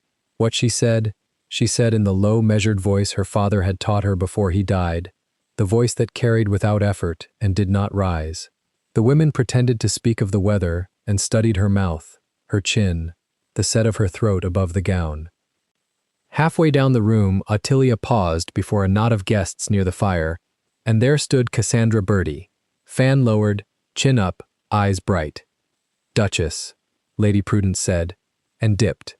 And Cassandra dipped with her, a shade less deep than was strictly required. "Lady Prudence," Ottilia said, "Miss Birdie, may I present a young friend of mine, newly arrived from the country, Miss Anson." The name went through Cassandra's shoulders like a small, clean shock. She recovered in a heartbeat, painted her mouth into a smile, and made her curtsy. "Miss Anson, what a charming mask." "Thank you," Isabella said. 4 words, that was all. But the voice under the mask was a voice Cassandra had heard on the servant's stair for 9 months, correcting her French, saying yes ma'am and no ma'am, and taking a hairpin out of a slipper. Cassandra's fan opened with a hard snap of ivory. Lady Prudence's eyes had not moved from Isabella's throat, from the set of the collarbone above the modest neckline, from the small constellation of freckles at the bridge of the nose that not even a mask could quite hide. Her lips parted. She said nothing. She turned her face away as if to greet someone behind her, and behind the fan she took hold of her daughter's wrist and squeezed it once, hard. "Mama," Cassandra breathed. "It is her. It is... I know what it is. Say nothing yet." Ottilia's stick struck the floor once more, and she and Isabella moved on. The country dance ended. Couples parted, The orchestra tuned the strings for a second set. Along the wall, the footman moved with fresh trays. In the far corner, Hollis Curzon, in his flat black solicitor's coat, stood beside a small ormolu table with a leather portfolio flat under his arm and a pair of silver-framed spectacles pushed to the tip of his nose. He watched the room the way a chess player watches a board, on which pieces have already been placed and cannot be moved back. He did not drink, he did not speak. Only once, when the Earl passed him at a distance of 10 paces, did he lift his eyes and meet Valentine's for the space of half a breath. The Earl gave one small inclination of the head. Curzon returned it. Neither smiled. The clock over the mantel showed 11:15. Cassandra's mother drew her behind a marble pillar and hissed against her ear. "It is the Anson creature, painted for the occasion. Do you understand what has been done? Mama, your father is ruined if she is what she seems. Do you understand? Ruined. The papers your father signed, the letters." Prudence's turban trembled with the small, hard shake of her head. "We must break her here, in front of them, before the clock strikes 12, before anyone can call her Miss Anson twice." "Break her how?" Prudence's small dark eyes flicked once, twice, to her own bosom, where a heavy oval brooch of sapphires and old gold rode on a bar of gathered Vinho silk between the granite ropes. It had been her mother's. Every woman in the ton knew it. "Give me your fan," Prudence said. "Mama?" "Give me your fan, Cassandra." Cassandra put the fan into her mother's hand. Prudence bent as if to adjust the fall of Cassandra's rose skirt, and in the movement, her right hand came up under her own bodice, unpinned the sapphire brooch, and dropped it into the palm of Cassandra's white glove. The brooch was cold. It was heavier than it looked. "When she passes you," Prudence said, "you will stumble, you will catch her apron, you will apologize very prettily, and when you draw back, you will leave what I have given you inside the fold at her waist. And then you will scream, 'My darling.' You will scream as if your heart had been cut out. Do you understand me? Mama, if I am wrong." "You are not wrong. She is a servant playing at a mask. The whole room will believe you before it will believe her. Do it, Cassandra. Do it now, or your father hangs for debt by Michaelmas and you and I go to Cornwall." Cassandra's fingers closed on the brooch. She smiled at her mother the way a child smiles at a fever it has decided to endure. "Yes, Mama." The orchestra began the second set. Ottilia turned Isabella out of a small circle of matrons and toward the center of the room, meaning to cross the floor between figures. It was a short walk. It was 5 yards. It was the walk on which the next hour of the ball turned. Cassandra stepped out from behind the pillar at the 3rd yard. She lifted the front of her rose skirt daintily, as if to avoid another woman's train. She stumbled with a small, pretty cry on the 4th. Her glove flew up and caught at the smoke-gray silk of Isabella's waist. Her body pressed close for the space of 1 heartbeat. Her fingers went inside the modest fold of the sash at Isabella's left hip and came out again. "Oh, I do beg your pardon, madam. My slipper." Isabella steadied her by the elbow without thinking. "It is nothing." Cassandra stepped back 1 pace, 2 paces, into the widening circle of guests that had opened to watch the small collision. She lifted her fan. She lifted her chin. Her face was very white and very bright at once, like a piece of porcelain held near a fire. Then she screamed. She screamed with her whole small throat, and the sound cut across the orchestra and through the crystal above them and struck the mirrors on the far wall, and every head in Sherborne House turned. Thief! The first violin dragged its bow off the string with a sick, small, tearing sound. The dancers stopped in mid-figure. A woman near the door dropped a glass of champagne on the parquet, and it made a bright, quick chime, and then there was no other sound at all in the great room. "Thief!" Cassandra shrieked again, and now she was pointing, her small pink glove trembling at the end of a rigid arm. "She has stolen my mother's brooch. She has stolen it. Search her at once. Oh God, Mama." Lady Prudence Bertie, on cue, staggered out from behind the pillar, with one hand pressed to her collar, as if to feel for something no longer there. "My brooch, oh my lord, my mother's brooch, it is gone. It is gone from me. Cassandra, my sweet child." The circle closed. It closed the way a circle in a ballroom will close when the ton smells blood, neatly, silently, without instruction, every silk shoulder turning inward, every fan rising to a lip. every pair of eyes on the girl in smoke-gray silk. In the space of 5 seconds, she was ringed by 200 masked faces. The chandeliers glared down. The orchestra sat frozen in the gallery with their bows lifted like men caught in an old painting. Isabella did not move. "Search her," Cassandra cried, and now real tears were on her cheeks. "Search her apron. At the waist, on the left side. I felt it. I felt it strike my hand. Oh, madam, madam, how could you?" A stout woman in yellow satin took one step forward without asking anyone's leave. Her gloved hand went straight to Isabella's left hip, closed on the fold of smoke-gray silk, and drew out a heavy oval brooch of sapphires and old gold. The stones caught the light. A sound went up from the circle that was not a word. "Oh," the woman in yellow said. She lifted the brooch high on the flat of her palm, as if presenting evidence in a court. "Oh, my dears. Fraud." A man's voice barked from somewhere behind the fire. "Fraud. An impostor, by God. Whose ward did she say she was?" A woman hissed. "Attilia's? Attilia's?" "A servant," another woman said, low and delighted. "Look at her hands. Look at her hands. They are a servant's hands. I said so at the door. Take off her mask." That was Cassandra. Her voice cracked on the last word. She took 2 quick steps forward into the ring, past her mother's outstretched arm, and before anyone could stop her, she caught the gray velvet ribbon at Isabella's temple and pulled. The knot Meg had tied twice gave at once. The mask fell. The chignon at the back of Isabella's neck was struck by the flying ribbon, and the tortoiseshell pin turned in the coil, and the whole weight of copper hair, pinned that morning by a woman who had loved her mother, slid free in one heavy wave down over her right shoulder to her waist. The candlelight took it. 200 masks turned into 200 pairs of eyes, and every eye in Sherborne House saw the pale oval face, the freckles across the bridge of the nose, the moss-green gaze that did not blink. For one long heartbeat, no one spoke. Cassandra herself gaped at what she had uncovered. Then a woman near the fire whispered, sharp as a knife on plate, "Anson! Anson!" Another woman echoed, "The Anson girl, the traitor's daughter." His daughter, in this house. How dared she? How dared Ottilia? Painted like a lady, brooch of the birdies in her sash. The circle rocked back 1 step and forward 2, and Cassandra, at its front edge, saw the tide and knew she must ride it or drown.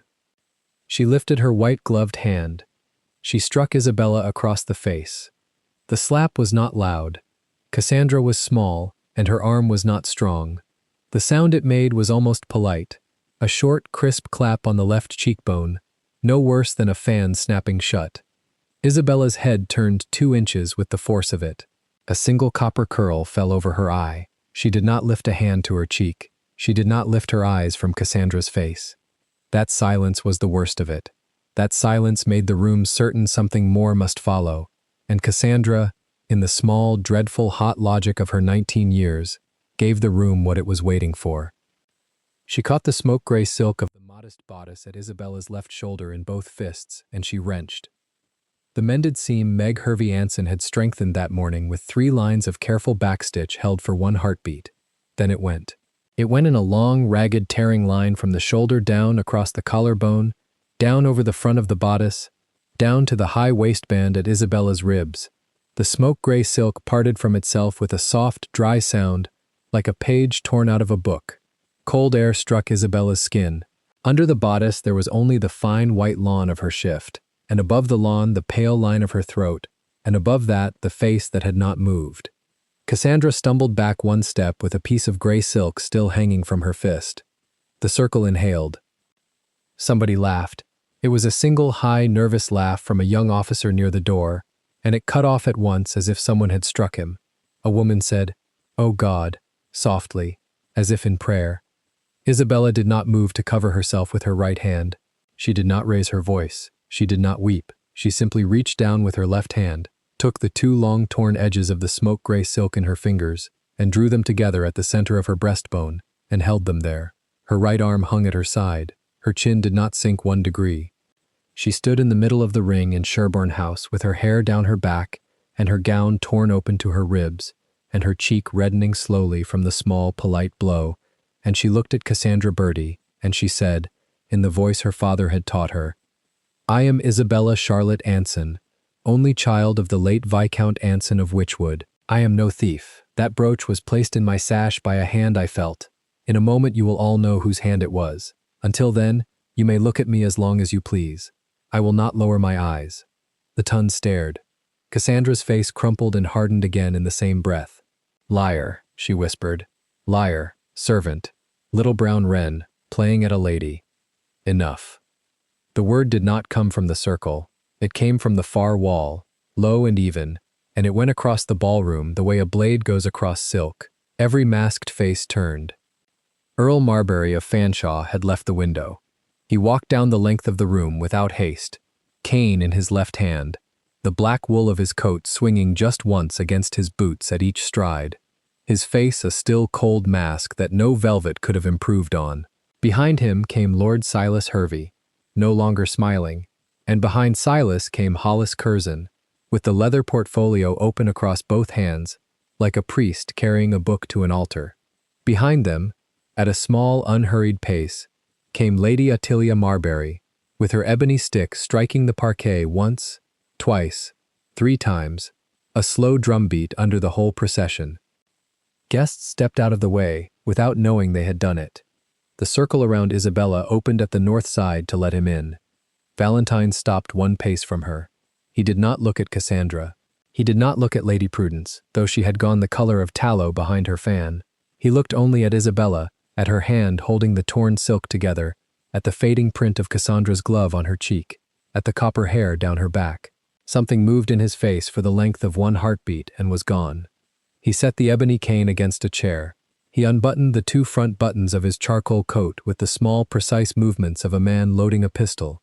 He shrugged it off his shoulders and lifted it, and in 1 clean sweep he laid it across Isabella's shoulders, over the torn gray silk, over the copper hair.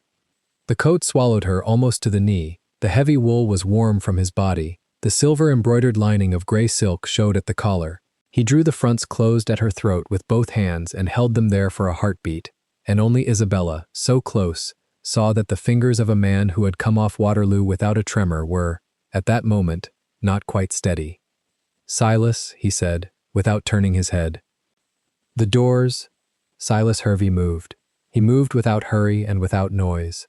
He crossed to the great double doors of the ballroom, took the 2 iron keys from the astonished major domo's hand as one takes a napkin from a servant, closed the doors, and turned both locks. The small metallic clack of the second lock carried across the frozen room. He crossed to the servant's door in the paneling by the fireplace and turned that key too. He crossed to the door that led to the card rooms. He locked that. He came back to stand at Valentine's right shoulder with the 3 keys in the palm of his cerise waistcoated hand and let them show, briefly, to the room, before he closed his fingers over them. Nobody in Sherborne House was leaving. Cassandra Bertie's mouth opened. Her mother reached for her arm and closed on air. Lady Prudence's small dark eyes were the eyes of a woman who has heard a door shut in a cellar. A single trickle of powder ran down her left temple where she had begun, without knowing, to sweat. Attilia Marbury took her place at Isabella's left elbow. The ebony stick came down once on the parquet in the silence. It was not a strike, it was a summons. "Mr. Curzon," Attilia said. Hollis Curzon stepped forward into the ring.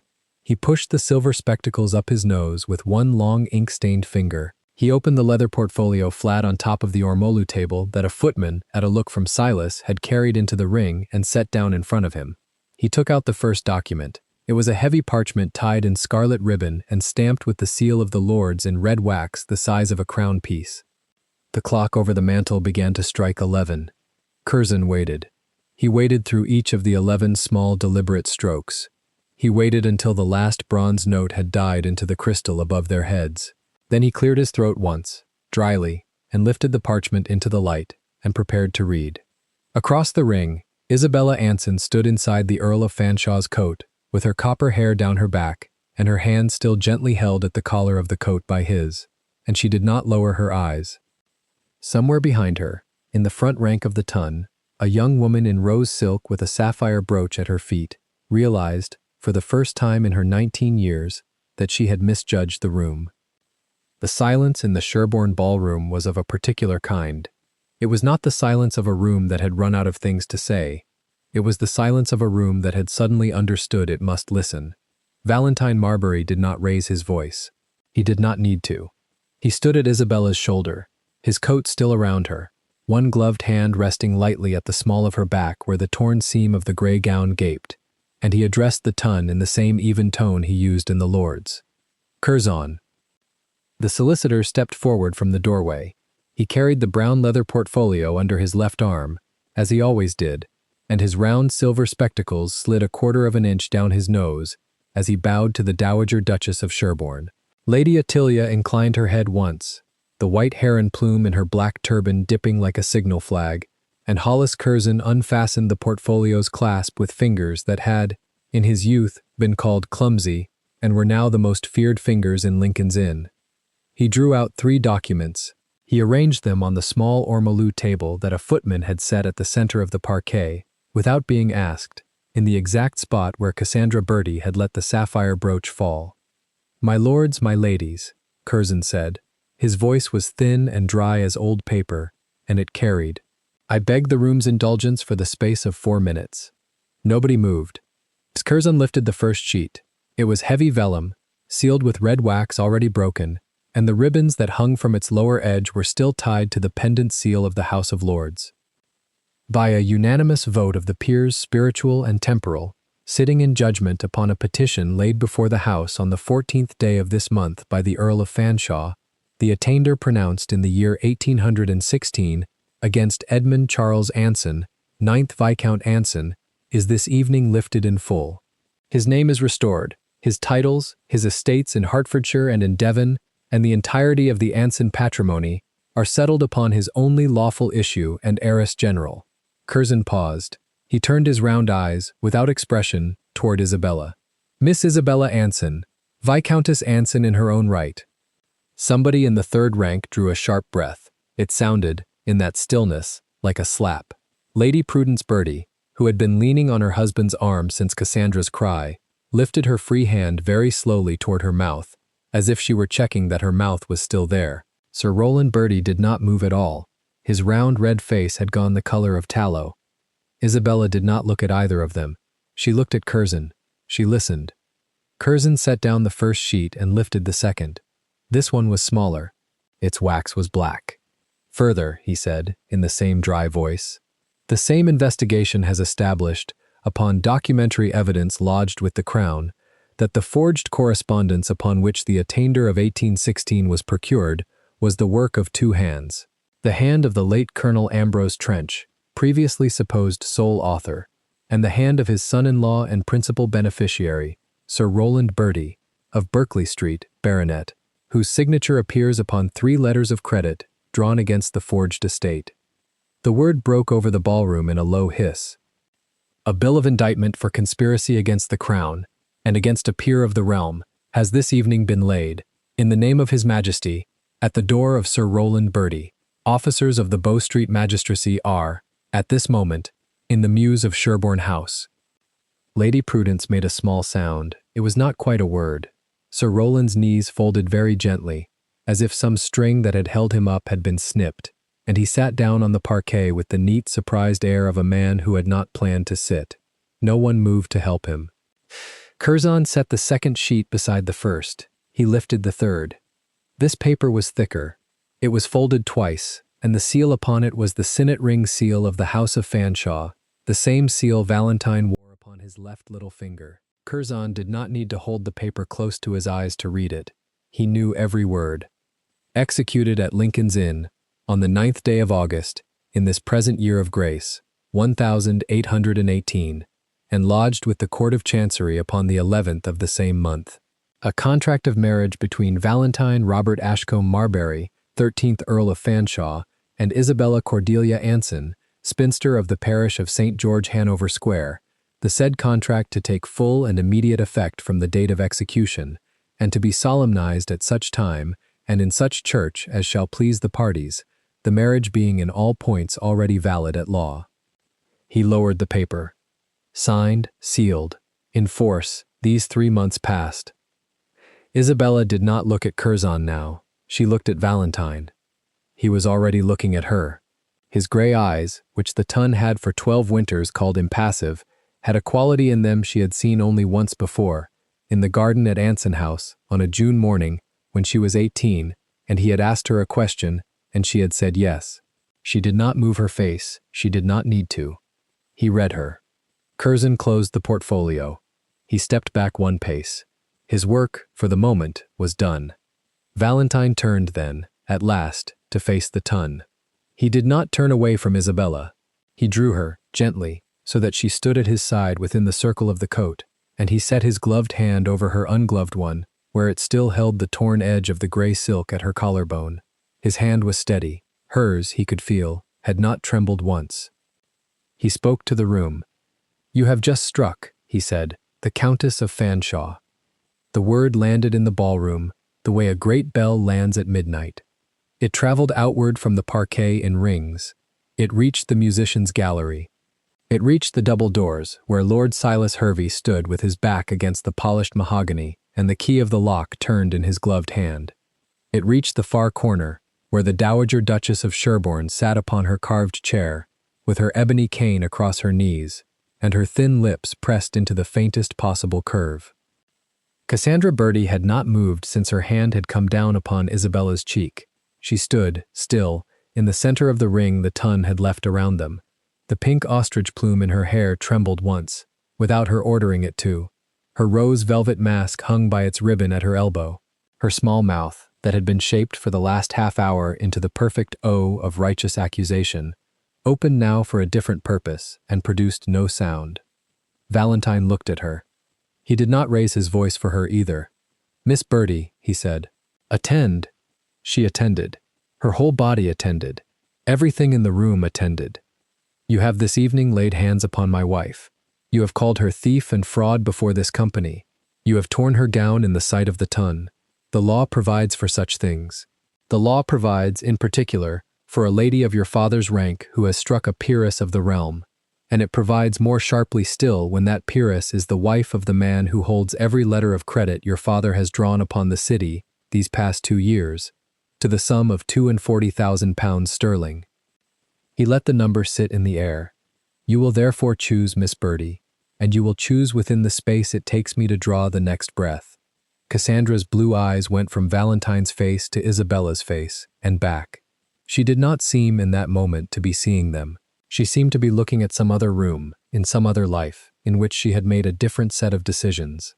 You will kneel, Valentine said, here, upon this floor, before Lady Fanshawe. You will beg her pardon in the hearing of every soul in this room. You will do it now.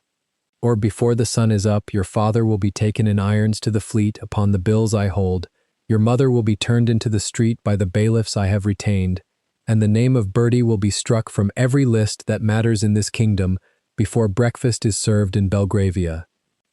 He paused once. Choose. Lady Prudence Bertie chose first, though not in the manner her daughter had been invited to. Her turban listed slowly to the left.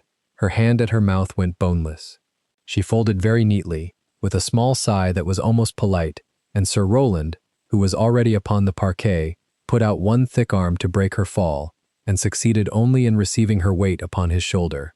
Nobody attended to them. Cassandra Bertie looked, once, at her mother upon the floor. She looked, once, at her father upon the floor. She looked once at the double doors, where Lord Silas Hervey turned the key another half-turn in the lock and, without smiling, tipped his head an inch in a gesture that was not encouragement. Then Cassandra Bertie, first-season debutante of Berkeley Street, only child of Sir Rowland and Lady Prudence, who had, 3 hours earlier, been the most envied girl in the room, lowered herself onto the parquet of the Sherborne ballroom. She did not do it well. Her knees struck the wood with a sound that carried. Her pink silk gown pooled about her without art.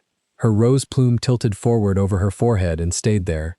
She kept her hands, in their long white kid gloves, clasped in her lap, because she did not know what else to do with them.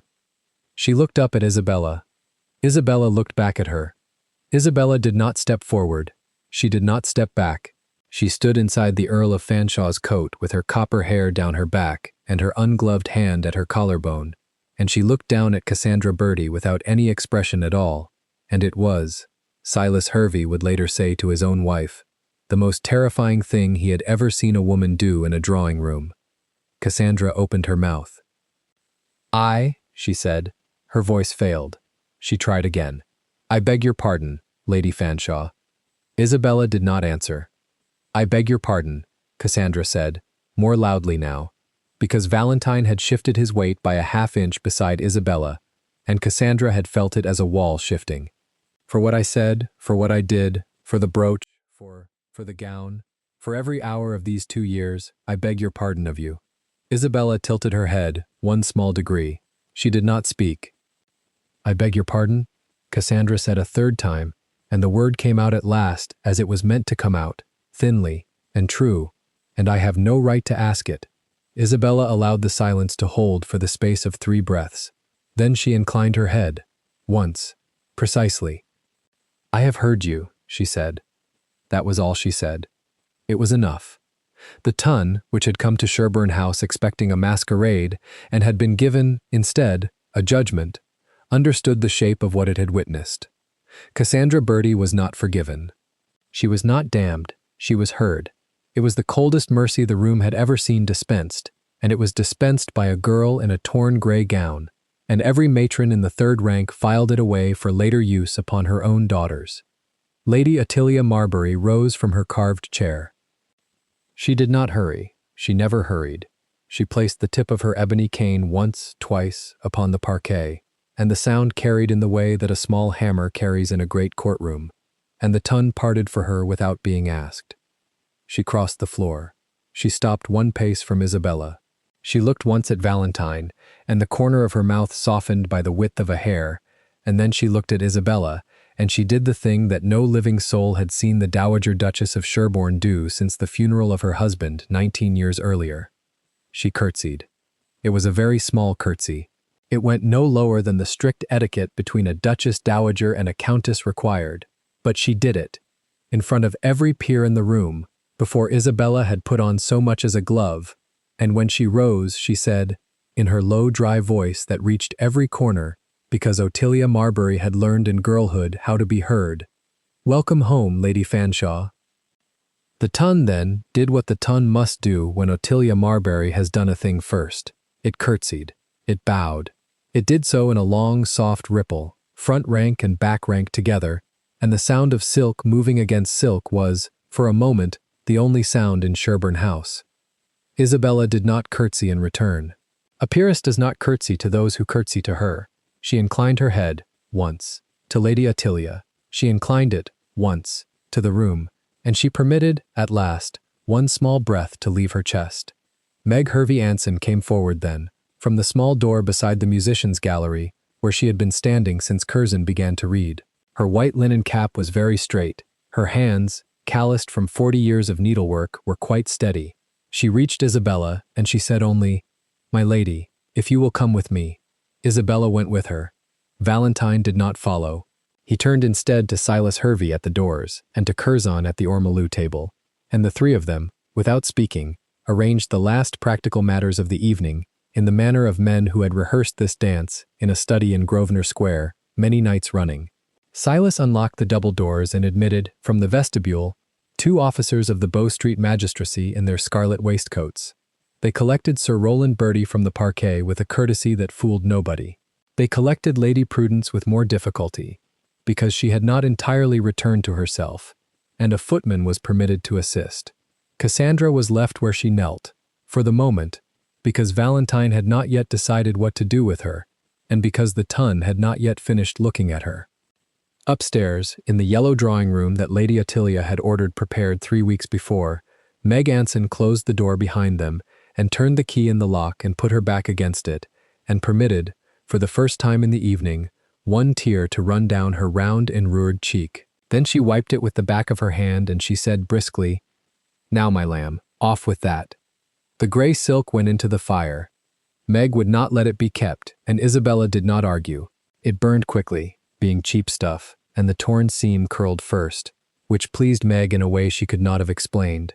Beneath it, Isabella wore a plain white shift and stays of quilted linen, and her hands, now that they were no longer required, were shaking very finely, in a way that would have been invisible across a room. Meg saw. Meg said nothing. From the mahogany press, Meg drew the gown. It had been made in secret over 11 weeks by 3 women in a workroom in Cheapside, upon measurements Meg had taken from a shift she had once mended for Isabella at the Bertie house, and Isabella had never seen it. It was deep emerald silk, so deep that in the candlelight it read almost black at the folds, and its high Regency waist was cut in the newest French line. Its square neck was worked in pale gold thread with the small Anson crest of a swan rising, so discreet that only a woman close enough to embrace the wearer would ever see it. Its short puffed sleeves were finished in a narrow band of gold, and the long white kid gloves that lay across the arm of the chair had been sent, that afternoon, by the Dowager Duchess of Sherborne. Meg dressed her. She dressed her the way she had dressed Isabella's mother, the Viscountess Anson, 31 years earlier for her presentation at court, and her hands remembered the motions before her mind did. The gown went on, the gloves went on, the tiara went on last, and it was a tiara of emeralds set in old gold, and it had lain in a strong box at Fanshawe House for 3 generations, waiting for a countess who had not yet arrived. About Isabella's throat, Meg fastened the collar of the Fanshawe coronet, a heavy piece of alternating rubies and emeralds that had last been worn at the coronation of King George III. Isabella did not look in the glass. She said only, "Meg, my hair." Meg brushed it out. She did not pin it up in the coke boss Isabella had worn for 2 years.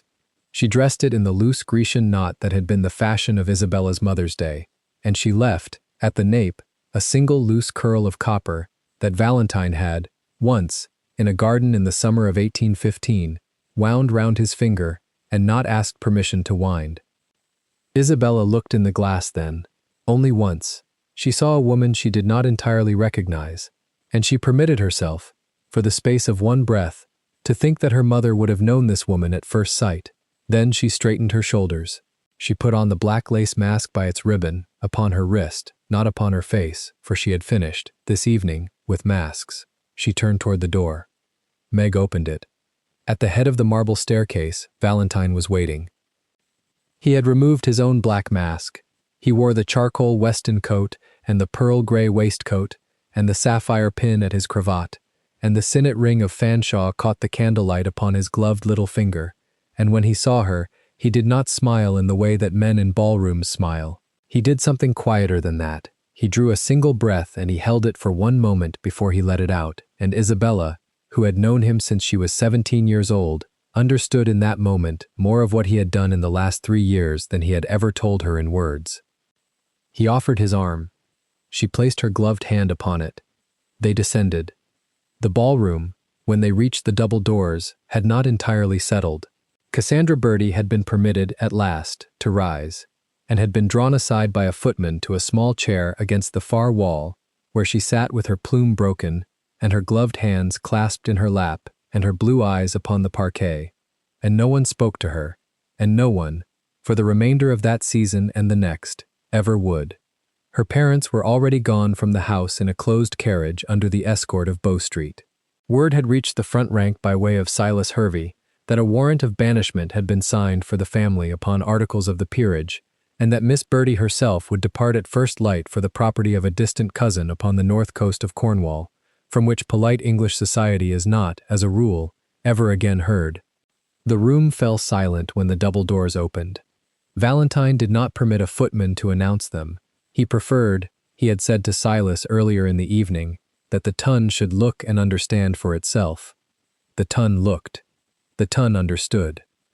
Isabella Anson, Countess of Fanshawe, in emerald silk and old gold, walked upon her husband's arm the length of the Sherborne ballroom, and the ton parted before them the way water parts before the prow of a great ship, and every knee that had not yet bent in the evening bent now, and the musicians' gallery, which had been silent since Curzon began to read, drew, upon a signal from Lady Ottilia's cane, the first slow bar of a waltz. Valentine stopped at the center of the parquet, upon the exact spot where the sapphire brooch had fallen and where Cassandra Bertie had knelt. He turned to face his wife. He set his gloved right hand at her waist, above the fine gold embroidery of the Anson swan. He took her gloved right hand in his gloved left. He waited. Isabella looked up at him. "You have not asked me to dance," she said, very low, so that only he could hear. "No," he said, in the same low voice. "I have not." "Ask me," he asked her. It was not the first time he had asked her a question in a ballroom. It was, she thought, perhaps the last time he would need to. She said, "Yes." He opened the waltz with her upon the parquet of Sherborne House, before the whole of the ton assembled, and the room did not resume its own dance until the length of the first turn had been completed, and the Countess of Fanshawe had smiled, once, at her husband, the smile that no one in the last 2 years of her service in Berkeley Street had ever seen upon her face, and that only Meg Anson, weeping quietly beside the musicians' gallery, remembered from her childhood. The rest of the season followed in the manner such things must follow. The Gazette, released from Valentine's paid delay upon the stroke of midnight, printed the sentence of the Lords and the notice of the marriage on the same page and beneath the same rule of black type, and by breakfast on the following morning there was not a drawing-room between Grosvenor Square and Cavendish Square in which the 2 paragraphs had not been read aloud. The Anson estates in Hertfordshire were restored to Isabella within the fortnight, and she rode out with Valentine to view them on a bright cold morning in December, and she stood in the great hall of Anson Park where her father had once lifted her upon his shoulder, and she did not weep because she had decided long since, finished with weeping in that particular house. She had the shutters opened, she had the covers lifted from the furniture, she had the housekeeper reinstated, she had the portrait of her father, which had hung face to the wall in the attic these 2 years, brought down and rehung above the great chimney-piece, and she stood beneath it upon her husband's arm, and she said quietly, "Good evening, Papa," and Valentine did not answer for her. The Bertie family were, as promised, gone. Sir Rowland was tried at the Old Bailey in the spring, and accepted transportation in lieu of the noose. Lady Prudence retired to a widowed sister in Norfolk, received by no one of consequence for the remainder of her life. Cassandra Bertie, in her Cornish exile, married in the 5th year a curate of thin prospects and bore him 4 children whose names never appeared in any list any Londoner troubled to read. The Countess of Fanshawe was presented at court in February by the Dowager Duchess of Sherborne. The Queen, who had known her mother, kept her a full quarter of an hour longer than protocol required, and remarked afterward that it was a pleasure, in a hard age, to see a face in which one recognized an older and better one. In the country, at Fanshawe Court, Valentine dismissed her maid at 9 each evening and dressed her hair himself. He was very bad at it. The knot came out lopsided every time. She never once corrected him. He was, in the Lords, the man the Ton had called Ice Lord for 12 winters running. In the yellow drawing-room, with the door shut, he was another man entirely, and no one but Isabella ever heard him laugh. On the last night of the London season, 1 year to the day after the masquerade at Sherborne House, the Countess of Fanshawe stood at the tall window of the front drawing-room in Grosvenor Square, in a gown of pale silver silk, and looked out upon the square where the lamps were being lit. Her husband came to stand behind her. He did not touch her at first. He looked, with her, at the lamps. "You are quiet tonight," he said. "I was remembering," she said, "a grey gown." "Ah, and a brown one before that." "Yes, and a June morning in a garden," she said, "when a man asked me a question." He set his hand, then, at the small of her back, above the pale silk, in the exact place he had set it a year before, above the torn seam of the grey. "And what," he said, "did the lady answer?" She turned in the circle of his arm. She looked up at him. Her copper hair, unbound for the evening, caught the last of the light from the square. She said yes, she said, to the only man who had ever truly seen her. He did not answer her in words. He did not need to. He had, in the end, only ever needed to see her, and she had, in the end, only ever needed to be seen.